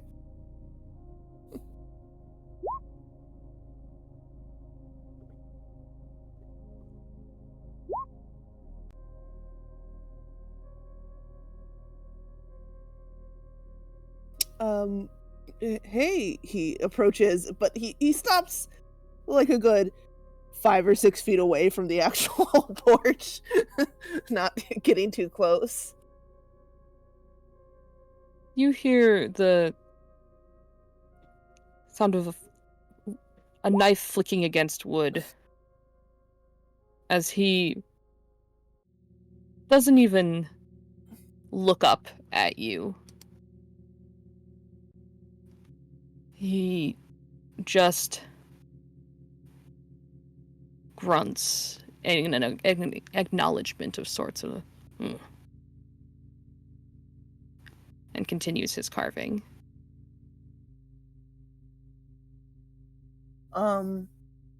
Well, I just heard from someone that this place was looking kind of rough, and I mean, I do handyman stuff on the weekends sometimes, so I thought I'd let you know that if you want anything done. Although some of this looks like it needs more of a construction company, but You'll need your you know, help. okay. Just saying, if you're struggling to keep up with the farm, I know that can happen sometimes when folks get older or whatever. He nicks himself with the knife accidentally. He pops the finger in his mouth and just holds it there for a bit. Well, I'm just saying, the rest of the town's here for you if you're in trouble or need just overwhelmed, need help. He looks up at you with tired, almost irritated looking eyes.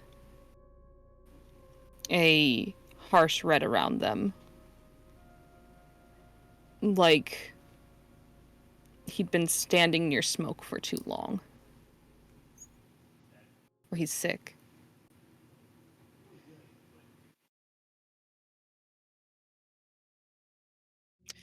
And he just looks you up and down.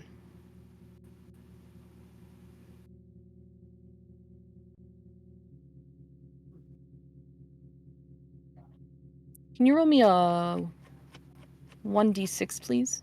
Okay.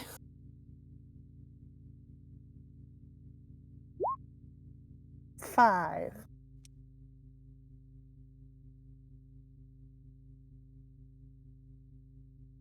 All right.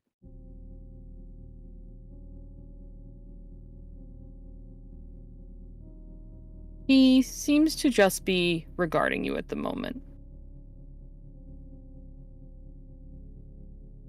Watching your movements.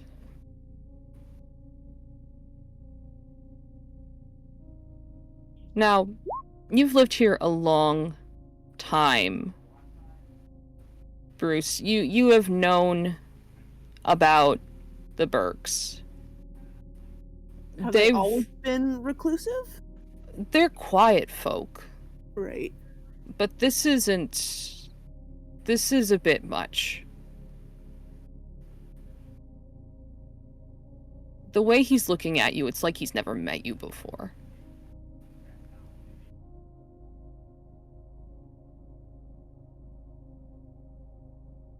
Oh. How old is he? He's like 50s, 60s? Finn... Let me double check. I'll get that for you.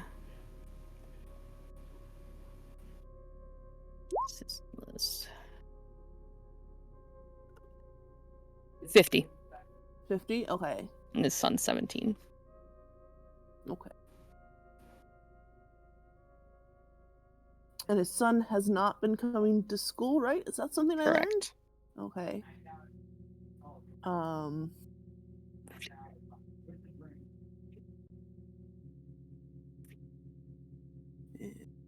Let me look up his son's name really quick so I can remember. Igby. Igby. He says, but yeah, if you and Igby need help or anything. I know he hasn't been coming to school. What happened here? Like, it's, this looks like something happened more than just, getting old or whatever.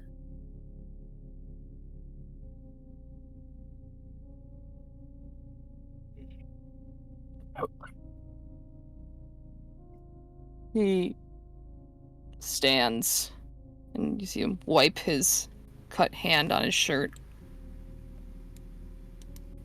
Ugh. That's not sanitary. You fell. That's all.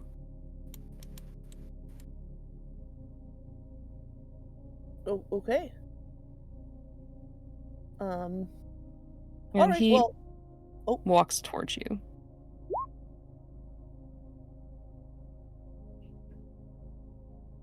does he still have the knife? He does have a knife, yes. I think Bruce is a little spooked, and yeah, he's gonna say, "Well, I just thought I'd leave that offer for you. I'll get out of your hair now," and he will start headed that way. But he kind of, shrugs his little duffel bag that he brought a little high on his, and he's like, "Okay, I got the wrench in there." I go, So you start to make your way to your car with a little bit of haste as he calmly walks. And you see as he goes to where you were, and just be a little past it, there is a small pile of wood. Oh, okay. And Oh, he okay. picks one up. Feels bad about and that. Begins to slowly, almost like he's trapped in molasses, make his way back to the porch.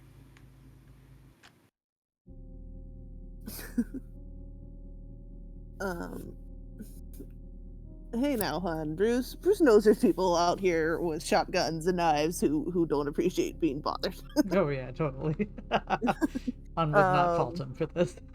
Well, he was just, he's worried now, but he's also not confrontational. He's probably gonna go back to town and proceed with his plan for the rest of the day, and maybe if he sees, there will be he will probably mention it if he sees people about being concerned, because he's going to try to figure out, like, is there a wellness check we can call or something? Does that exist in the 90s? Probably not widely known, but, like, we should get some folks out there and check on him, But he's heading back into town. You begin to drive down their long pathway that cuts through farmland. And you see up ahead, there's a figure in the path ahead of you. And it's not very wide, so you'd have to kind of make your way into the dead stalks to get around. And as you get closer, you can make out the familiar face of Igby as he walks up the path. And you can see in one hand, he has a collection of flowers. And in the other hand, he seems to be dragging a raccoon. Okay. Not gonna judge. But he does try a weak little, like, at least the flowers are growing nicely this season, huh? As he passes by, as if they're just, casually passing in the street and not. He watches you go past him, and he does step to the side so you can get around him. And you drive away as, in a strangely similar situation, pale eyes watch your car leave.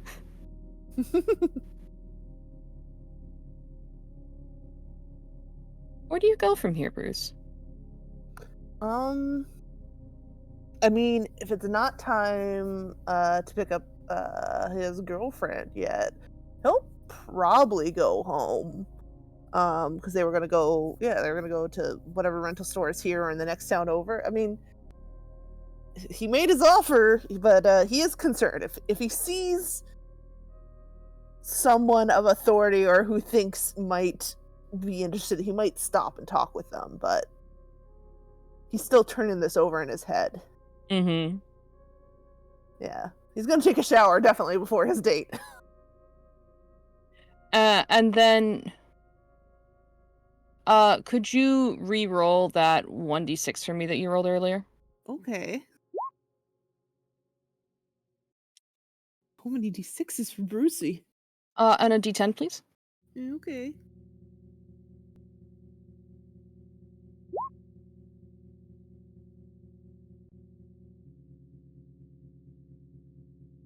You get home, Bruce. Mm-hmm. And as you do, you kind of step out of your car, and you feel your shoe kind of sink into something for a second.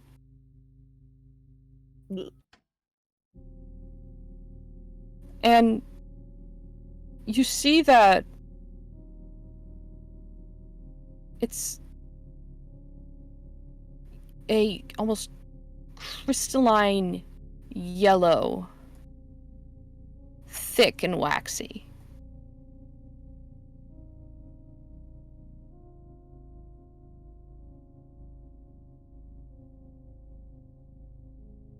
It's like a patch of goo, or It's like, it's not you stepping on it made it more goo like, but I would put it more to...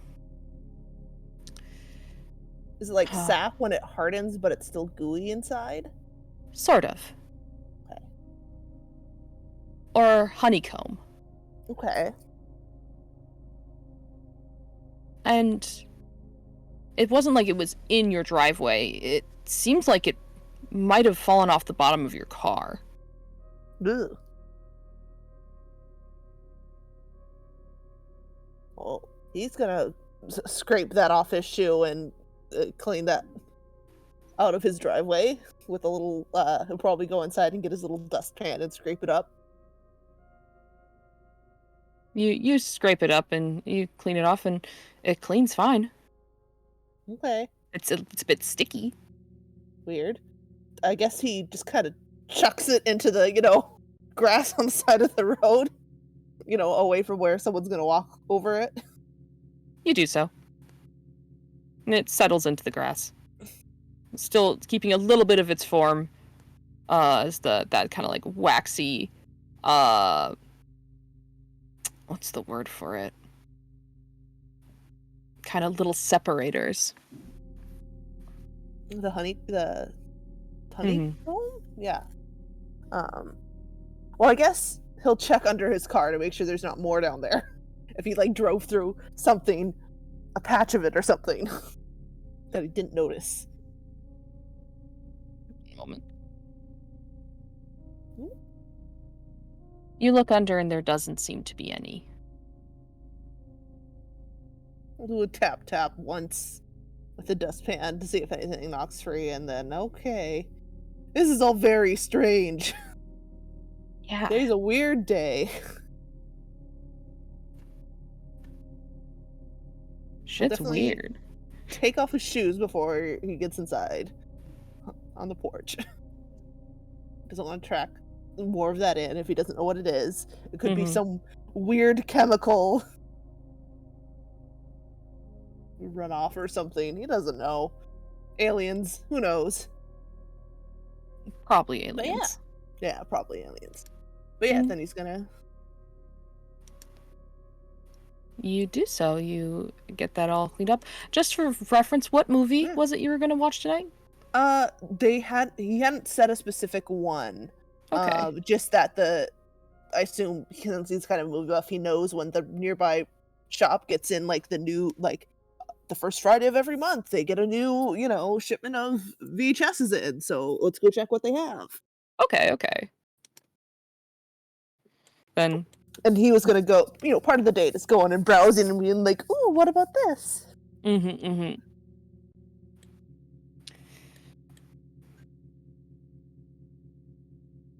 Hun, Mm-hmm. we'll get to you in a second because you are going to be meeting up with someone else soon. I see that. So I think we're gonna do an order of operations here, just because there might be some parties merging. Ren, let's handle your call really quick. Alright. Hello. As you hear a little girl's voice on the other end of the line. Yeah, is Ashley there? No, she went out. Did she say where she was going?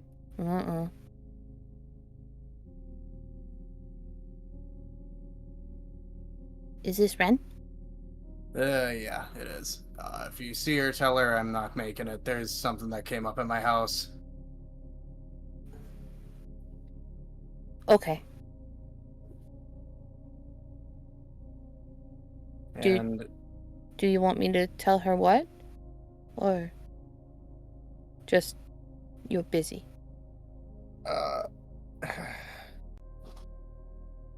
some weird stuff's been going on around my house. And just in general today.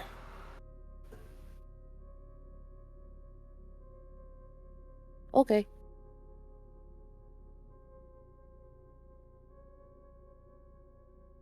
I'll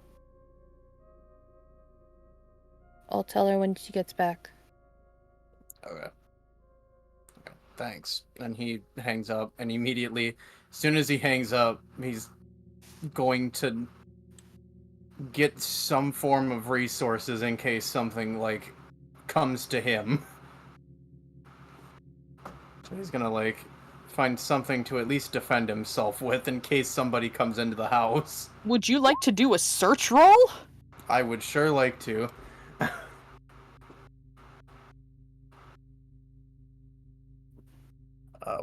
What am I rolling? 1 second as I try to find this damn table.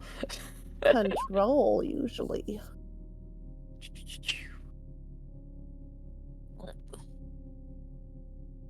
Where is the search? Random search tables. Here we go. Yep, go ahead and make a control check to check around. Oh my god. Ooh.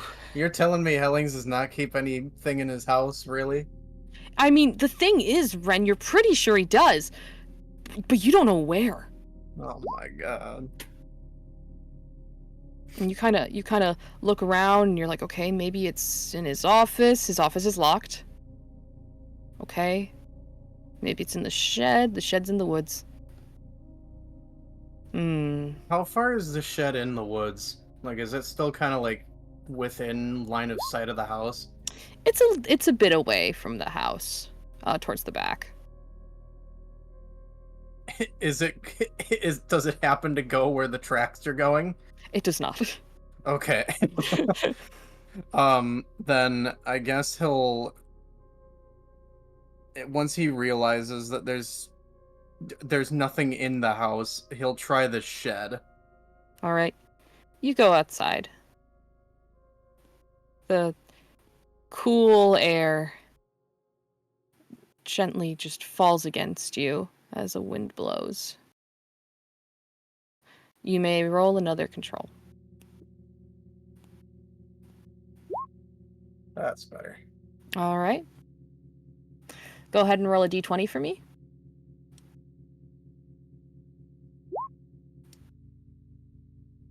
This is either good or bad. I don't know which.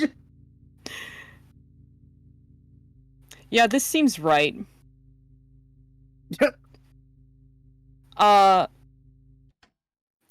You find an S&P revolver and a half-full box of bullets.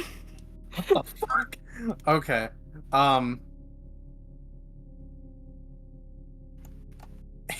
He's gonna take it. Yeah, he's going to take it. Hopefully he does not plan on using it. and hopefully it doesn't come to a point where he does. But he will at least have it on him in case things go bad.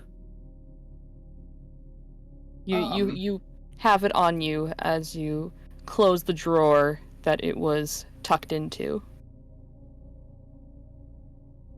Is this shed usually locked? Usually. Okay, yeah, then he'll for the time being he'll relock it and then head back to the house to wait for the officer to arrive. You do so. And then we drift over just up the street as a black car has arrived, and from it a man steps out with half-lidded eyes and the look of someone surveying the scene.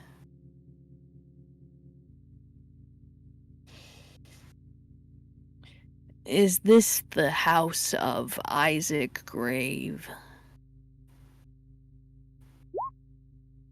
Did we swap back to me? Yes. I zoned out. Yeah. Alright, I mean, if he was on his way, then Isaac would already be on the porch, so. Mm-hmm. Yeah, that's right. I don't know what. I don't think I've met you before. Really? Have I? No, you're pretty damn sure you haven't.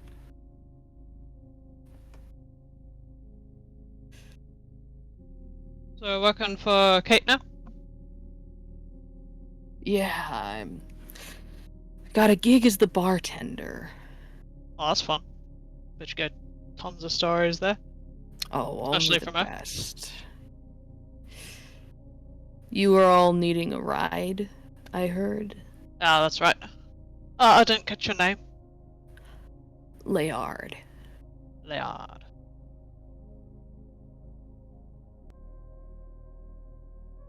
Okay, dude. And that doesn't ring any bells. Would you like to roll a control? Sure.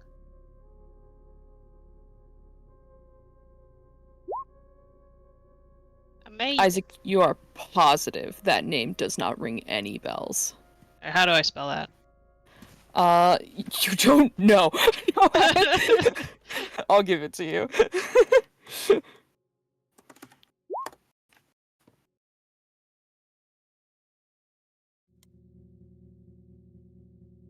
Alright, sweet. So I got 5 kids. Beth, were you coming along, or are you welcome back? I can come. Alright, we got 5 kids. And Beth. Alright. And myself as well. I can carry the twins, so that's 1 seat there. Oh, we can make it work. Alright, park up, kids. Vivian looks up. Dad, can I have shotgun? Oh yeah, I can. Viv's getting shotgun. She gets in shotgun, and you watch as she continues to watch the woods. Yeah, I'm very happy of getting her away from it.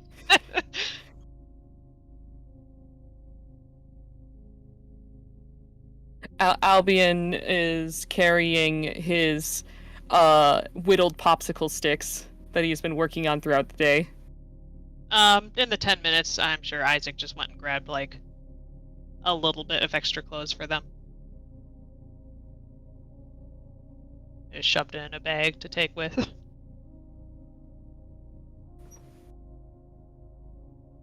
You're able to do so. Yeah. And I imagine Beth always has an extra spare pair. Probably. And so she gets in and she will take the other twin that you don't have and plop them on her lap. Mm-hmm. And that leaves a very it's a very snug fit as Laura and Albion have to find a space, but the vehicle is large enough to accommodate it, though it is snug.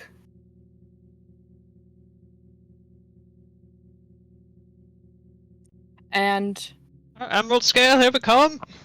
you are able to get a ride to Emerald Scale, and as you're driving, Laird reaches into his breast pocket and pulls out a pack of cigarettes and removes what seems to be his last cigarette, lighting it up to enjoy on the drive. I will go ahead and mass move you all. I will use this to my advantage later. I cannot mass move you all without moving your home.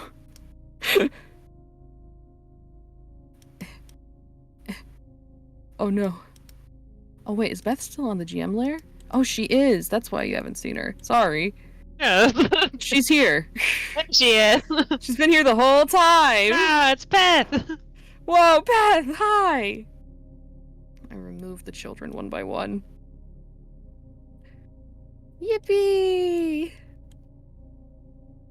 Oh, Lord's not too Yippee! Yippee! And we left Lara behind. She's... Oh no, Lara! And Andrew, if you would like to move yourself to the Emerald Scale as well. Oh, were you heading there? Yes, I was. Perfect. Did I pass, or what direction out do I usually take? Because did I end up passing these weird ass blokes? Let's see, where is your house again? Well, I'm right over. here. I'm down Yeah, here. it's a pretty short. Or no, because you're going from I'm from the park. The park. Were they? At the time that you are leaving. Go ahead and roll I spent some time though. I spent some time there, so they may have already done their thing and left. Go ahead and let's give it a D6 for me. The D6 of fate. Ooh, 4. Ooh, let's see, 4. Okay. You exit, and by the time you exit, the men do not seem to be there anymore. Okay. Let me pop them back into the mysterious forever. Wherever they have gone. Wherever they have gone. However, as you begin to drive, you do just so happen to find yourself behind a vehicle. Please move yourself behind Peabody. Where's Peabody? Where are you? Up here. Up there? Why am I going up? Yeah. Where's the diner? It's over here. Are you going to the diner? Or no, not diner. Where's the breakfast thing? The bed and breakfast is over here. That's where I was going, right? That's where the drinking was, or? Well, you were coming from... Okay, so you were coming from here, so you have 2 ways to go. You could just take the main roadway, or you could take the side roads, which I believe you had mentioned Hun does tend to take side roads more. Hun does take side roads, so hi, Peabody. Hello. That's a fair point. I totally forgot that I said that for Hun. He likes the long way around. And so... Peabody. Hi. As you are driving, what kind of vehicle does Hun drive? It's an old ass like light pickup truck. Yeah, it's a old ass like that's probably well taken care of. But it's old. It's a light blue Buick.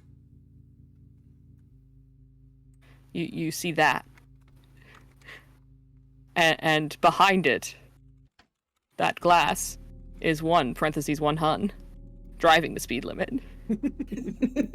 Oh, is Peabody moving at like a slower pace? Peabody was just potentially stopping to look at. He did slow Something. down. He slowed down as he approached Springsteel News because he was hoping the cops were there. But seeing that they aren't there, it like probably let Hun catch up. But So I guess he is going to signal, and Peabody is going to pull off to the side of the road. And Hun can pass him if he wants, but he is stopping. What time is it now? Still daytime hours? It's slowly ticking later. I say we are coming up probably on 5. Soon Bruce will have his movie night. So Peabody is pulled over though? He just pulled over as you approached, so you saw him flip on his blinker and signal that he was pulling off to the side of the road, so you have free reign to pass by if you are going to. I think he starts to, and then realizes who you are. Because he's only seen Peabody, like, I don't even know if he's probably seen him here and there, but like, He goes to the mall occasionally. It's probably it's like a face that he's like, I know you from somewhere. Yeah, but he's also seen that face earlier today. Yeah. And now so it's fresh in your mind. And now seeing you still here or something. So he'll have started to pass and then decides that he's gonna actually stop also to hop out and see what's going on. You also hop out. And you're not sure why Peabody did, but Peabody knows what he saw that led him here. It's, Peabody, right? Yeah. He'll nod. Well, I can't imagine you've been there this whole time. No. I left for a bit and then took a drive a little while ago to get some air, but he looks over back towards that little secluded, kind of shaded woody spot. Hun will follow his gaze. You too see what Peabody saw. A wet red patch, not terribly large, but notable now that you're looking in that direction. Huh.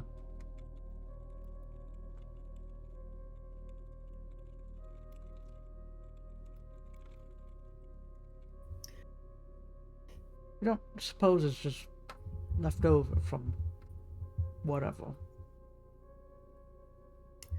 Wasn't there this afternoon, and a lot more than what was there this afternoon.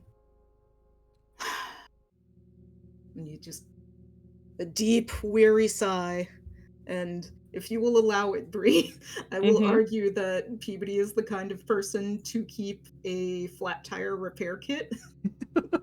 Okay. Go to my trunk and get a tire iron and a flashlight. Are these items that you had already? They're not, which is why I was asking if I could argue for them.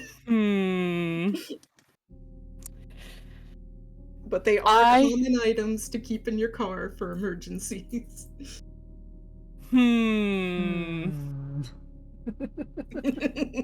How lenient will you be with me? I don't know if I'm allowed to Can I give roll you this. for it? I am willing to allow you to search, and if you get a weapon, I will make it a tire iron. How about that? Okay. Roll a 1d20 for me. I'm not gonna make you roll a control in your own fucking car. That's a 3. Okay.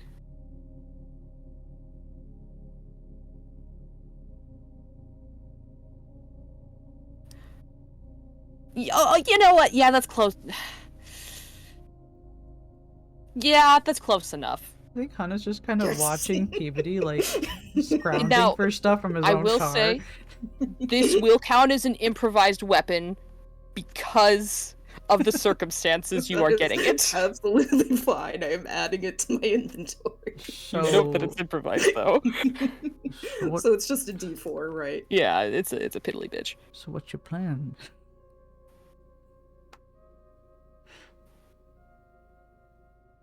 He's gonna. Is it dark enough to need a flashlight yet, or it's starting to get? Starting to get dark, from what I heard. Yeah, and It's starting to it get a was- little dark. It was weirdly dark when we walked into the woods earlier. Although Hun doesn't know that. No, Han was not in there. Nope. He So does. he will click on the flashlight and Clarify, you had the flashlight already, right? Is that something about? Maybe I it'd be don't something you know. want to report. I'm sorry. Instead of... I Gamer. will retract my statement. do not have a flashlight. I don't have a flashlight. Damn. You swore you kept a flashlight in your car, Peabody. You swore you did. I swore I did. It would be the smart thing to do in case you get a flat tire at night and you have to change friggin' lug nuts at the side of the road. You can't see anything. I should have had Or a whistle it. flashlight in here. I swear to God I had a flashlight in here. Did the universe take my flashlight away? What else are you going to take, universe?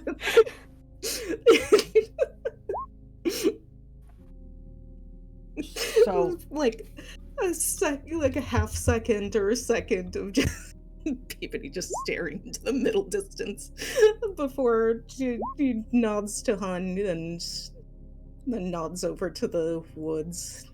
I'm gonna take a look.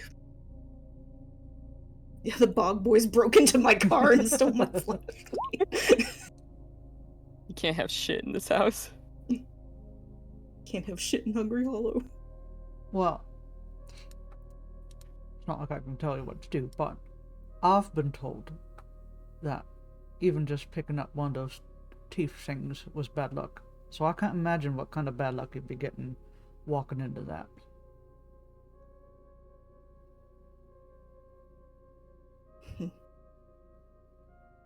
Oh, Peabody, he does have a marigold in his hat that wasn't there Tucked before. into his hat. Take note of that. I don't think previously I don't think he was the kind of person to be superstitious, but he just went through some real crazy bullshit. So it gives pause for a second.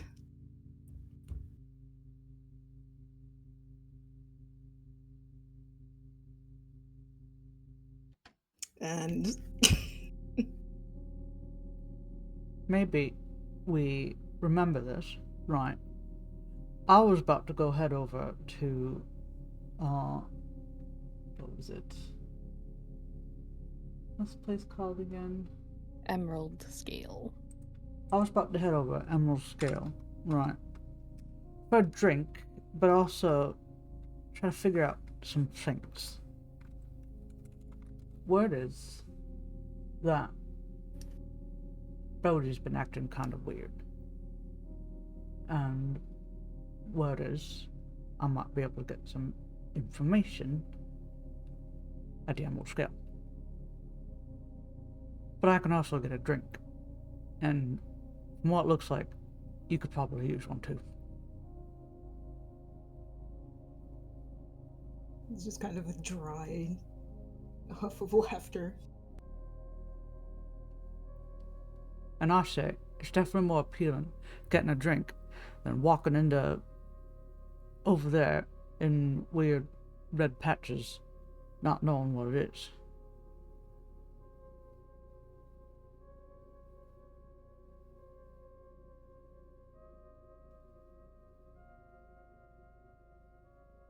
Give me 1 minute. You can stay on the road if you want, but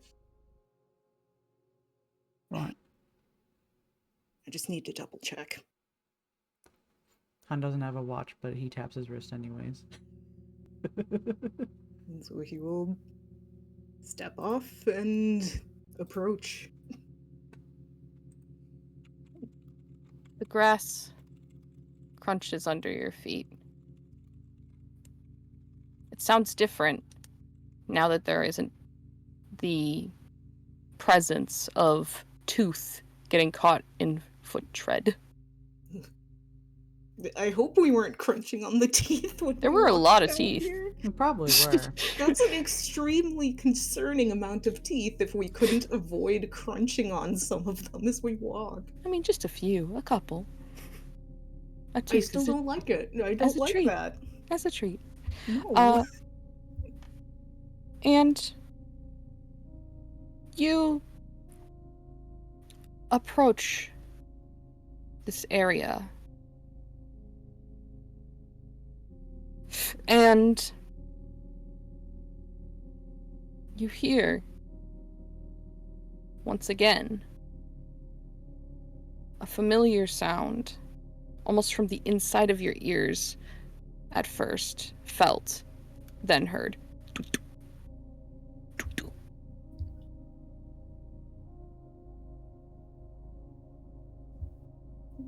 The rock is still hanging out there. The rock is no longer where it started. Hmm. It is further up the hill, in the small, tall grass patch. The one you saw from far away. And even worse, you see that from those poorest little holes, the streaks of red that have coated the area, it's not a large smear, but it's like someone painted this little small cluster red. So it's just kind of sitting at the epicenter of this patch of red. Mm-hmm. Ugh.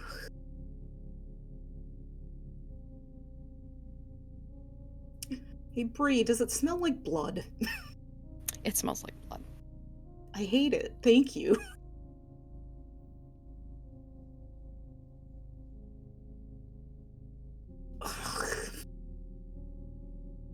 So now you're having a good gander, he shouts from where he is. But it's been a minute.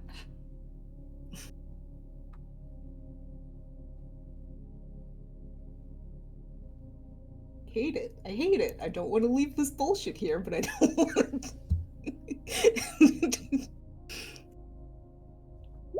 There's just a small stream of, like, very low, under your breath, mumbled swearing, just like, shit, god damn it. And he is going to take his jacket off and throw his jacket over the rock and pick it up that way. It squishes. Oh no, like soft and gooey. Like, in a way a rock shouldn't. Like, kind of like a ripe grape. Oh, I hate that. Like, it doesn't pop. But it definitely gives. Yeah, and you kind of... It Let me see if I can threatens get this to- noise correct for you. Oh Oh no. no. I'm gonna have to turn off my noise cancellation for this one, probably.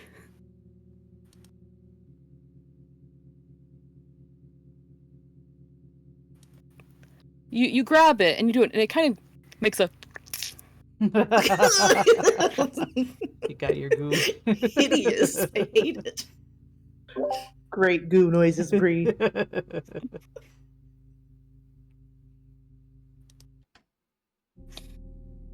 And your jacket's a little wet. Mm-hmm. Like, not soaked, but, like, where you picked it up, you can kind of feel it. There's a little just smear of Like you squeezed a sponge. Mm-hmm.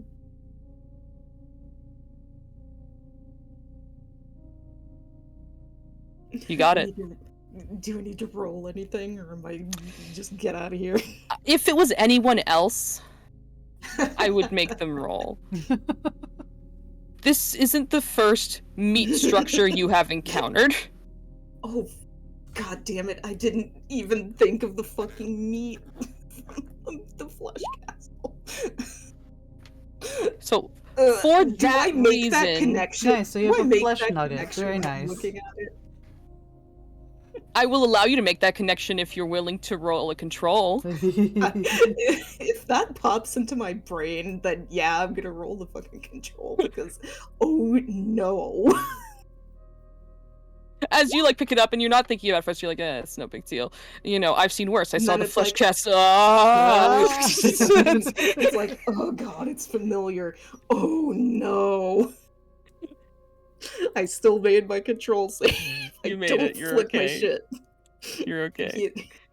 He's going to power walk out of there. He's going to open the trunk of his car and he's going to fling that jacket in there. You do And so. slam the trunk closed. And Hun is watching this whole thing. He's going to straighten back up and he's going to dust his hands off and he's very calmly say to Hun, lead the way. Right. He gets in his car and he's going away. Got some questions for you later, bub. No, really. It's fine. Nothing weird happened. It's Oh, fine. totally. He saw you wade off into the grass, go pick something up with your coat, and then quickly waddle back. Shut it in the trunk. Shut it in the Don't trunk worry with about it. urgency, I'm sure. Completely calm demeanor after. He's fine. How was your expression during it? I made my control save. I was okay. Congratulations, Peabody.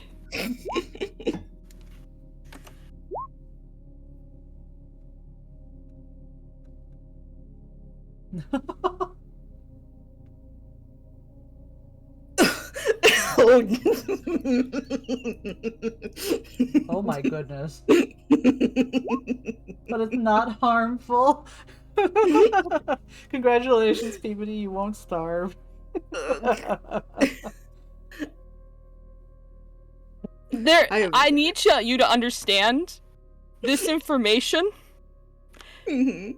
Peabody will not realize he knows it until it becomes It useful. has to be used. I was about to say I know nothing about this. I would not have any way to intuit that effect. You just if the time comes in which you need to use the bleeding stone, I just you know know what to how do. to do it, and I will probably. It's like riding a bike or breathing. I hate that that's implanted in my brain now. So it's just slowly making the back of your car edible. And your coat.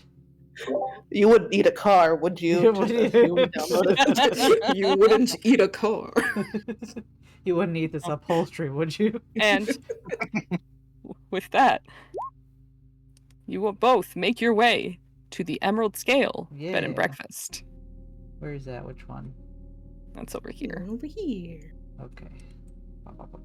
Gonna be chaos and children running around soon. I'm slowly Pokemoning it. I'm catching them all. You're doing it.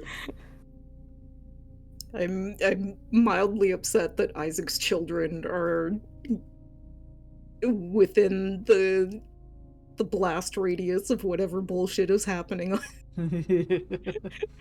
Oh, also, can I spend my card? I think I successfully went for one of them.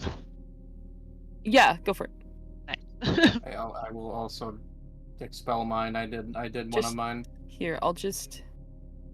Was it the sleeping? Was that it? I put it back in the deck. I don't know if that did anything. Well, if it comes back, it'll come back. Alright. Oh no. Oh, there's a card here. I think. Got dropped onto the. What?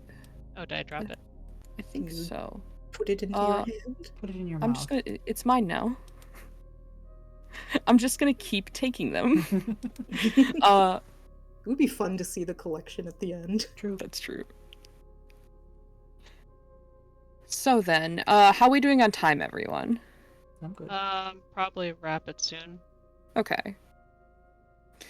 Then, how do we want to handle this? We've got Ren and Bruce. And the Dougal. And the Dougal. Yeah. What's happening to the Dougal? We don't know. You don't get his point of view. Don't like how you phrase that.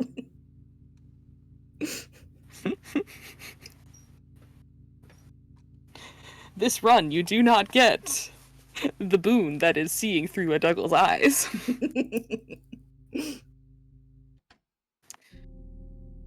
So then, let's see. If we want to wrap up soon, I think... Let's...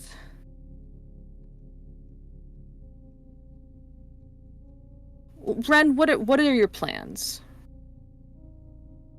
Plan is to wait at home for the officer to show up, and then go with them to wherever those lead. Okay. Then that'll be roughly 30 minutes later. And we'll handle you getting to interact with one very fucking tired Officer Stanford once more. Or Stafford. And then, Bruce, you have movie night. Which means I have to take an Enzo to your house.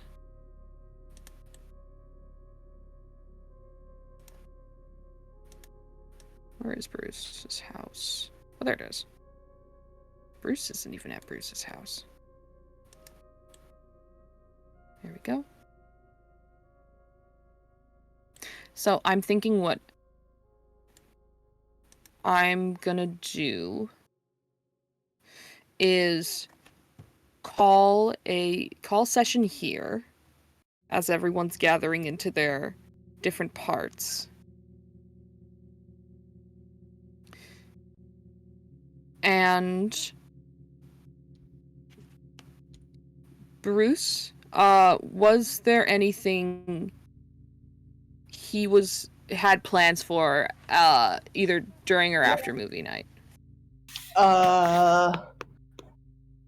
Just movie night. Okay. Kiss girlfriend. Kiss girlfriend. Make dinner.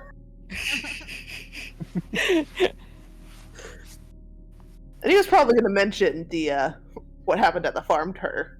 Mm-hmm. The plan to kiss girlfriend definitely won't end in tragedy. Never. It's always The safe. current plan is girlfriend.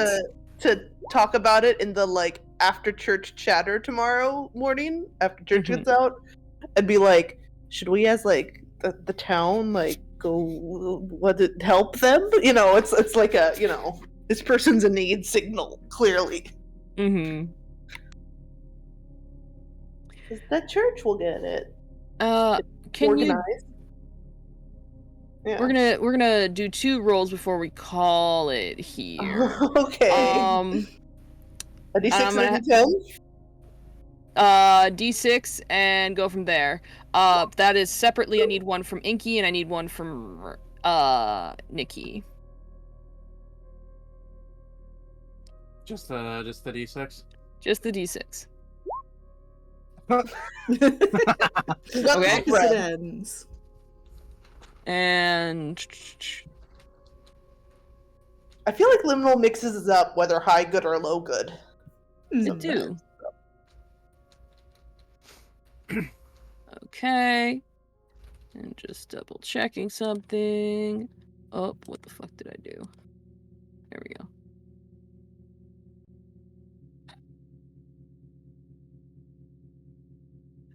How the hell do I work that in?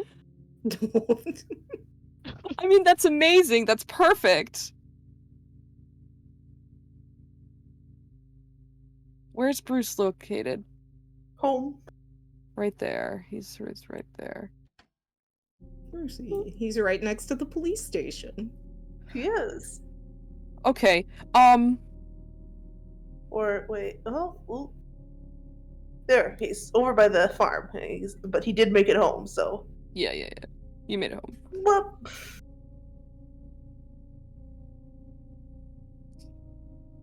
Okay, I figured out how this is gonna work.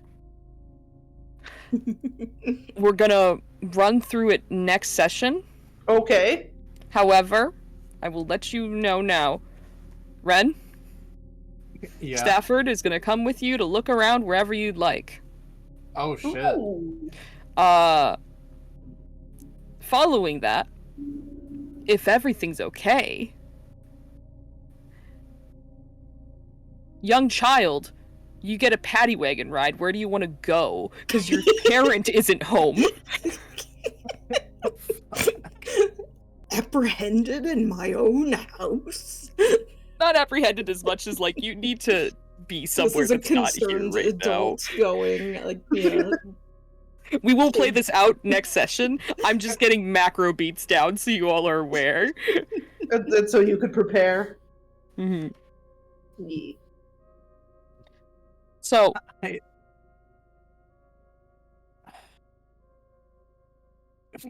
part of me is like, I'll bread and breakfast, but like, he wouldn't know everybody's fucking there. Like, he would have no fucking idea.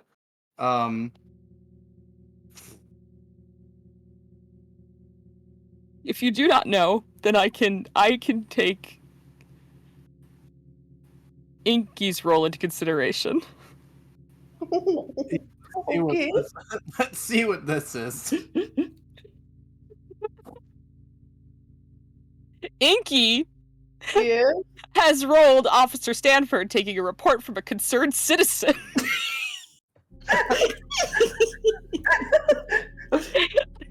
This poor Well. man. So, Bruce certainly can. Maybe he just leans over the fence, because they're neighbors. It's like, yeah. What up to the? my thought is, Okay. Ren needs to be taken somewhere, so, like, ends up in this area. And Bruce is just like, hey, officer, Drops him off at what you Bruce's want up place. at the farm? Bruce opens the door covered in lipstick marks and is like, what? This Child? fucking 17-year-old's outside your door. Just throw him into your house. Okay. Okay. That's funny. Amazing. We will That get is- the micro details next session. Amazing.